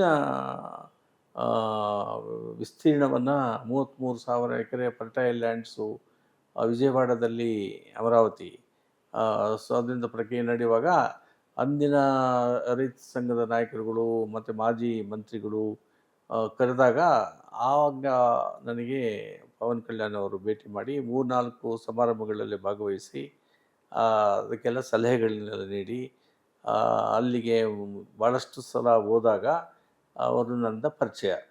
ಆವಾಗ ಅವ್ರದ್ದು ಚಿಂತನೆ, ಅವರ ಪ್ರಗತಿಪರವಾಗಿರ್ತಕ್ಕಂಥದ್ದು, ಜನಪರ ಹೋರಾಟ ಮಾಡಬೇಕು, ಪರಿಸರದ ಬಗ್ಗೆ ಹೋರಾಟ ಮಾಡಬೇಕು, ಜನರಿಗೆ ನ್ಯಾಯ ಕೊಡಬೇಕು ಅಂತಕ್ಕಂಥ ಒಂದು ಹಂಬಲ ಅವರಲ್ಲಿ ಕಂಡಿತ್ತು ನನಗೆ. ಆವಾಗ ಅವರು ಹೇಳಿದ್ರು ನನಗೆ ಸ್ವಲ್ಪ ಸಲಹೆ ಅವೆಲ್ಲ ಮಾಡಬೇಕು. ಅದಕ್ಕೋಸ್ಕರ ಅವರು ಹೇಳಿದ್ರು ನನಗೆ ಮೆಂಟರು ಅಂತ ಹೇಳಿ ಸಾರ್ವಜನಿಕವಾಗಿ ಹೇಳ್ತಾರೆ ಅವರು. ಅದು ದೊಡ್ಡತನ. ಭಾಳಷ್ಟು ಜನರು ನಮ್ಮ ಹತ್ರ ಈ ರೀತಿಯ ಸಲಹೆಗಳು ಪಡೆದಿರೋರು, ನೇಮಕ ಆಗಿರೋರು ಎಲ್ಲ ಮರೆತು ಬಿಡ್ತಾರೆ. ಆದರೂ ಕೂಡ ಅವರು ಹೇಳಲ್ಲ, ಓಪನ್ ಆಗಿ ಸಾರ್ವಜನಿಕವಾಗಿ ಹೇಳಲ್ಲ. ಆದರೆ ಪವನ್ ಕಲ್ಯಾಣ್ ಅವರು ಒಬ್ಬ ಒಳ್ಳೆಯ ರಾಜಕಾರಣಿ, ಒಳ್ಳೆಯ ಒಂದು ಆ್ಯಕ್ಟರ್, ಕಲಾವಿದ. ಅದನ್ನು ನನ್ನಲ್ಲಿ ಕಂಡರು, ನನ್ನ ಮೇಲೆ ಅತೀವ ಗೌರವ ಇಟ್ಟಿದ್ದರು. ನನ್ನ 75ನೇ ಹುಟ್ಟುಹಬ್ಬಕ್ಕೆ ನಾನು ಬರಬೇಕು ಅಂತ ಹೇಳಿಲ್ಲ, ಬೇರೆ ನನ್ನ ಶಿವಾಭಿಲಾಷ್ ಎಲ್ಲರೂ ಕೂಡ ಅವನು ಕರೆಸ್ಬೇಕು ಅನ್ನೋ ಇದರಲ್ಲಿ ಅವರು ಆರೋಗ್ಯ ಸ್ಥಿತಿ ಸರಿಯಿಲ್ಲ ಅಂದರೂ ಕೂಡ ಇಲ್ಲಿ ಬಂದಿದ್ದರು. ಅವರು ಮಂತ್ರಿಯಾಗಿ ಡೆಪ್ಯೂಟಿ ಚೀಫ್ ಮಿನಿಸ್ಟರ್ ಆಗಿ ಇಲ್ಲಿ ಬಂದಾಗ ಅವರು ನನ್ನ ಹೆಸರು ಸಂದರ್ಶನದಲ್ಲಿ ಚಿತ್ರಮಾಧ್ಯಮದಲ್ಲಿ ಎಲ್ಲ ಹೇಳಿರ್ತಕ್ಕಂಥದ್ದು ಭಾಳಷ್ಟು ವೈರಲ್ ಆಗಿತ್ತು. ಈವಾಗಲೂ ಕೂಡ ಅಷ್ಟೇ ಗೌರವ ನನ್ನ ಮೇಲೆ ಇಟ್ಕೊಂಡಿದ್ದಾರೆ. ಅವರು ಡೆಪ್ಯೂಟಿ ಚೀಫ್ ಮಿನಿಸ್ಟರ್ ಆಗಿ ಪ್ರಾಮಾಣಿಕವಾಗಿ ಜನರಿಗೆ ನ್ಯಾಯ ಕೊಡಬೇಕು ಅಂತ ಪ್ರಯತ್ನ ಮಾಡ್ತಿದ್ದಾರೆ. ಅವರದೇ ಆಗಿರ್ತಕ್ಕಂಥ ಕೆಲವು ರಾಜಕೀಯ ಚಿಂತನೆಗಳು ಇವೆ, ಅದನ್ನೆಲ್ಲ ನಾನು ಒಪ್ತೀನಿ ಅಂತ ಏನಿಲ್ಲ. My next question is same thing. ಅದಲ್ಲ ಅದು, ಆದರೆ ವ್ಯಕ್ತಿಗೂ ಗೌರವ ಮತ್ತು ಸಂಬಂಧಗಳು ನಾನು ಬೆಳೆಸ್ಕೊಂಡಿದ್ದೀನಿ, ಅವರು ಬೆಳೆಸ್ಕೊಂಡಿದ್ದಾರೆ. ಸರ್ ಅವ್ರು ಒಂದ್ ಕಡೆ ಕೋಟ್ ಮಾಡಿ ಹೇಳ್ತಾರೆ, ಸಿದ್ಧಾಂತಗಳು ಏನಿದ್ರು ಜ್ಞಾನದ ವಿಚಾರದಲ್ಲಿ ಅವ್ರು ನನಗೆ ಕಾನೂನಾತ್ಮಕವಾಗಿ ಹೇಳ್ಕೊಟ್ಟಿರುವಂತಹ ವಿಚಾರಗಳಿರ್ಬಹುದು, ಆ ಸಂದರ್ಭದಲ್ಲಿ ಭೂಮಿಯನ್ನು ಉಳಿಸೋಕೆ ರೈತರಿಗೆ ಕೊಟ್ಟಂತಹ ಮಾನಸಿಕ ಸ್ಥೈರ್ಯ ಇರ್ಬೋದು, ಅದನ್ನ ನಾನು ಸಿನಿಮಾದಲ್ಲಿ ನಟನೆ ಮಾಡಿ ತೋರಿಸ್ತೀನಿ, ಬಟ್ ಆದ್ರೆ ನಿಜವಾದ ಜೀವನದಲ್ಲಿ ನಾನು ನೇರವಾಗಿ ಅವ್ರನ್ನ ನೋಡ್ದೆ ಅಂತ ಹೇಳಿ. ಅದೇ ಸಮಯದಲ್ಲಿ ನೀವು ಇನ್ನೊಂದು ಪ್ರೋಗ್ರಾಮ್ ಅಟೆಂಡ್ ಮಾಡ್ತೀರಿ ಕಾರ್ಮಿಕರದ್ದು, ಅವಾಗ ಹೇಳ್ತೀರಿ ನೀವು ಸಿದ್ಧಾಂತ ಏನೇ ಇದ್ರೂನುವೆ ಸೈಡ್ಗಿಟ್ಟು ಅವ್ರು ಇವಾಗ ಬೇರೆ ಪಾರ್ಟಿ ಜೊತೆಗೆ ಬೆಂಬಲವಾಗಿ ನಿಂತಿದ್ದಾರೆ, ಬಟ್ ಅದನ್ನ ಹೊರತುಪಡಿಸಿ ನಂಗೆ ವ್ಯಕ್ತಿಯಾಗಿ ಇಷ್ಟ ಅಂತ ಹೇಳಿ. ಸರ್ ಸಿದ್ಧಾಂತಗಳು ವ್ಯಕ್ತಿಗಳ ಸಂಬಂಧಕ್ಕೆ ಕ್ಲಾಶ್ ಆಗಲ್ವಾ? ಇಲ್ಲ, ಸಿದ್ಧಾಂತಗಳಿಗೂ ಸಂಬಂಧಕ್ಕೂ ಬೆರೆಸಬಾರ್ದು ಅಂತ ನನ್ನ ಅಭಿಪ್ರಾಯ. ಯಾಕಂತ ಹೇಳಿದ್ರೆ ಒಬ್ಬೊಬ್ಬರು ಒಂದೊಂದು ತಿಳುವಳಿಕೆ ಇರ್ತದೆ. ಅದು ತಿಳುವಳಿಕೆ, ಸರಿಯಾದ ಮಾಹಿತಿ, ಅದರಿಂದ ಆಗ್ತಕ್ಕಂಥ ಪರಿಣಾಮಗಳು ಏನು ಅಂತ ಸರಿಯಾಗಿ ತುಲನೆ ಮಾಡದೆ ಕೆಲವರು ನಡ್ಕೊಳ್ತಾರೆ. ಆದರೆ ಅವರನ್ನು ಕೂಡ ಸರಿಯಾದ ದಾರಿಯಲ್ಲಿ ತರಬೇಕು ಅಂತಕ್ಕಂತಹ ಜವಾಬ್ದಾರಿ ಸಿದ್ಧಾಂತದ ಮೇಲೆ, ಸಿದ್ಧಾಂತದ ಆಧಾರದ ಮೇಲೆ ನಂಬಿರ್ತಕ್ಕಂಥ ಮನುಷ್ಯರು ಕೂಡ ಪ್ರಯತ್ನ ಮಾಡ್ತೀವಿ. ಅವ್ರನ್ನೂ ಕೂಡ ಮೇನ್ ಸ್ಟ್ರೀಮ್ಗೆ ಕರ್ಕೊಂಡು ಬರ್ತಕ್ಕಂಥ ಜವಾಬ್ದಾರಿ ಅವರಲ್ಲಿ ಇರ್ತದೆ. ಆದ್ದರಿಂದ ನನ್ನ ಸಿದ್ಧಾಂತಕ್ಕೆ ವಿರೋಧವಾಗಿದ್ದಾನೆ ಅಂತೇಳಿ ಮನುಷ್ಯನ ನಾವು ಕಳ್ಕೊಬಾರ್ದು. ನಾವು ಒಬ್ಬ ತಪ್ಪು ಮಾಡಿದವನ್ನ ಯಾವಾಗಲೂ ಅವನಿಗೆ ಶಿಕ್ಷೆ ಜೀವಂತವಾಗಿ ಕೊಡಬಾರ್ದು. ಎಷ್ಟು ಶಿಕ್ಷೆ ಬೇಕೋ ಅಷ್ಟು ಕೊಡಬೇಕು. ಆಮೇಲೆ ಅವನಿಗೆ ಸುಧಾರಣೆ ಮಾಡ್ಕೊಳ್ಳೋದಕ್ಕೆ ಎಲ್ಲ ಪ್ರಾಮಾಣಿಕವಾಗಿರ್ತಕ್ಕಂಥ ಗೈಡೆನ್ಸ್ ಕೊಟ್ಟು ಒಬ್ಬ ಮನುಷ್ಯನ ಒಳ್ಳೆಯ ಮನುಷ್ಯನಾಗಿ ಜೀವಿಸೋದಕ್ಕೆ ಸಾಧ್ಯತೆಗಳು ಇವೆ. ನಮ್ಮ ಮುಂದೆ ಭಾಳಷ್ಟು ಜನ ಋಷಿಗಳು ನಮ್ಮ ಮುಂದೆ ಇದ್ದಾರೆ. ಆದ್ದರಿಂದ ಸಿದ್ಧಾಂತಕ್ಕೂ ಸಿದ್ಧಾಂತ ಒಳ್ಳೆಯ ಸಮಾಜದ ನಿರ್ಮಾಣಕ್ಕೆ, ಆ ಸಿದ್ಧಾಂತವನ್ನು ಎಲ್ಲರಿಗೂ ಸಮರ್ಪಕವಾಗಿ ತಿಳಿಪಡಿಸ್ತಕ್ಕಂಥ ಕೆಲಸವನ್ನು ಆ ವ್ಯಕ್ತಿ, ಆ ಸಿದ್ಧಾಂತದ ಬದ್ಧತೆ ಯಾರಿಗಿರ್ತದೋ ಆ ಮನುಷ್ಯ ಮಾತ್ರ ಸಂಬಂಧಗಳನ್ನು ಬೆಳೆಸ್ಕೊಳ್ತಕ್ಕಂಥದ್ದು ಅವಶ್ಯಕತೆ ಇರ್ತದೆ. ಸರ್ ಎಷ್ಟೋ ಸಲ ನಾವು ನೋಡ್ತಿರ್ತೀವಿ, ಸಿದ್ಧಾಂತಗಳು ಸೇಮ್ ಆದ್ರೂ ಸಹ ವ್ಯಕ್ತಿ ತಗೊಳ್ಳೋ ನಿರ್ಧಾರಗಳಿಗೆ ನೀವು ವಿರೋಧ ಮಾಡಿದ್ದು ಉಂಟು. ಇಲ್ಲಿಯ ಲೋಕಲ್ ಇವಾಗ ಬಿಡದಿ ವಿಚಾರ ಇರ್ಬೋದು, ಅವ್ರ ಪರ ನೀವು ನಿಂತಿರಿ ಅಂತ ತುಂಬಾ ಆಶಯ ಇತ್ತು ಸರ್ಕಾರಕ್ಕೆ. ಒತ್ತಡ ಏನಾದ್ರು ಬಂತ ಸರ್? ಯಾಕೆ ಈ ತರ ನೇರವಾಗಿ ಕೇಳ್ತೀನಿ? ನನ್ನ ಜೀವನದಲ್ಲಿ ನನ್ನ ಇಲ್ಲಿವರೆಗೆ ಯಾರಾದರೂ ಬಂದು ಹೇಳಿದರೂ ಕೂಡ ನಾನು ಅದನ್ನು ಅಲ್ಲಗೆಳೆದು, ನನ್ನ ವ್ಯಕ್ತಿಯ ಸ್ವಾರ್ಥತೆ ಮುಖ್ಯ ಅಲ್ಲ, ನನ್ನ ತಿಳುವಳಿಕೆ, ಜ್ಞಾನ ಪ್ರಸಾರ, ನನ್ನ ತಿಳುವಳಿಕೆ, ನನ್ನ ಜ್ಞಾನ ಜನರಿಗೆ ಸಲ್ಲಿಸಬೇಕು. ನಿನ್ನ ಜ್ಞಾನ, ನಿನ್ನ ಸಂಪತ್ತು ನಿನಗಲ್ಲ. ನಿನ್ನ ಜ್ಞಾನ, ನಿನ್ನ ಸಂಪತ್ತು ಇಡೀ ದೇಶದ ಜನರು ಎಲ್ಲರಿಗೂ ಅಂತ ತಿಳ್ಕೊಂಡಿರ್ತಕ್ಕಂಥ ಒಬ್ಬ ವ್ಯಕ್ತಿ ನಾನು. ಅದರಿಂದ ಯಾರೇ ನನ್ನ ಮುಂದೆ ಪ್ರಯತ್ನ ಮಾಡೋದಿಲ್ಲ. ಅವ್ರಿಗೆ ಗೊತ್ತಿದೆ ಇವರು ತೀರ್ಮಾನ ತೆಗೆದುಕೊಂಡ್ರೆ ಖಂಡಿತವಾಗಲೂ ಕೂಡ ಅದಕ್ಕೆ ಹಿಂದೆ ಹೋಗೋರಲ್ಲ ಅಂತ ಗೊತ್ತಿದೆ. ಆಮೇಲೆ ನನ್ನ ತೀರ್ಮಾನಗಳು ಯಾವಾಗಲೂ ಕೂಡ ನನ್ನ ಇರುವುದಿಲ್ಲ. ನನ್ನ ತೀರ್ಮಾನಗಳು ಯಾವಾಗಲೂ ಒಂದು ಸಮಾಜದ ಗುರಿ, ಸಮಾಜಕ್ಕೆ ಒಳ್ಳೆತನ, ಸಮಾಜದ ಕಲ್ಯಾಣಕ್ಕಾಗಿ, ದೇಶದ ಭದ್ರತೆಗಾಗಿ, ದೇಶದ ಜನರ ಸಮಸ್ತ ಜನರಿಗಾಗಿ ಅಂತ ನನ್ನ ಅನಿಸಿಕೆಗಳು, ನನ್ನ ಜೀವನದ ಶೈಲಿ, ನಾನು ನಡ್ಕೊಂಡು ಬಂದ ರೀತಿ ಆ ರೀತಿ ಇದೆ. ಸರ್ ಹಾಗಾಗಿ ನೀವು ಇವತ್ತು ಪೀಪಲ್ ಜಡ್ಜ್ ಆಗಿದ್ದೀರಿ. ಮುಖ್ಯವಾಗಿ ಜನರ ಪರ ಇದಿರಿ ಅನ್ನೋದು ಎಲ್ರಿಗೂ ಸಂತೋಷ. ಬಿಡದಿ ಜನರಿಗೆ ಬರೀ ಸಾಂತ್ವನ ಹೇಳ್ತಿದ್ರು, ಸಮಾಧಾನ ಹೇಳ್ತಿದ್ರು, ಕಾನೂನು ಹೇಳಿ ನಿಮ್ಮ ಭೂಮಿ ಉಳಿಯುತ್ತೆ ಅಂತ ಹೇಳಿದ್ರಿ. ತುಂಬಾ ಧನ್ಯವಾದ sir. Thank you very much.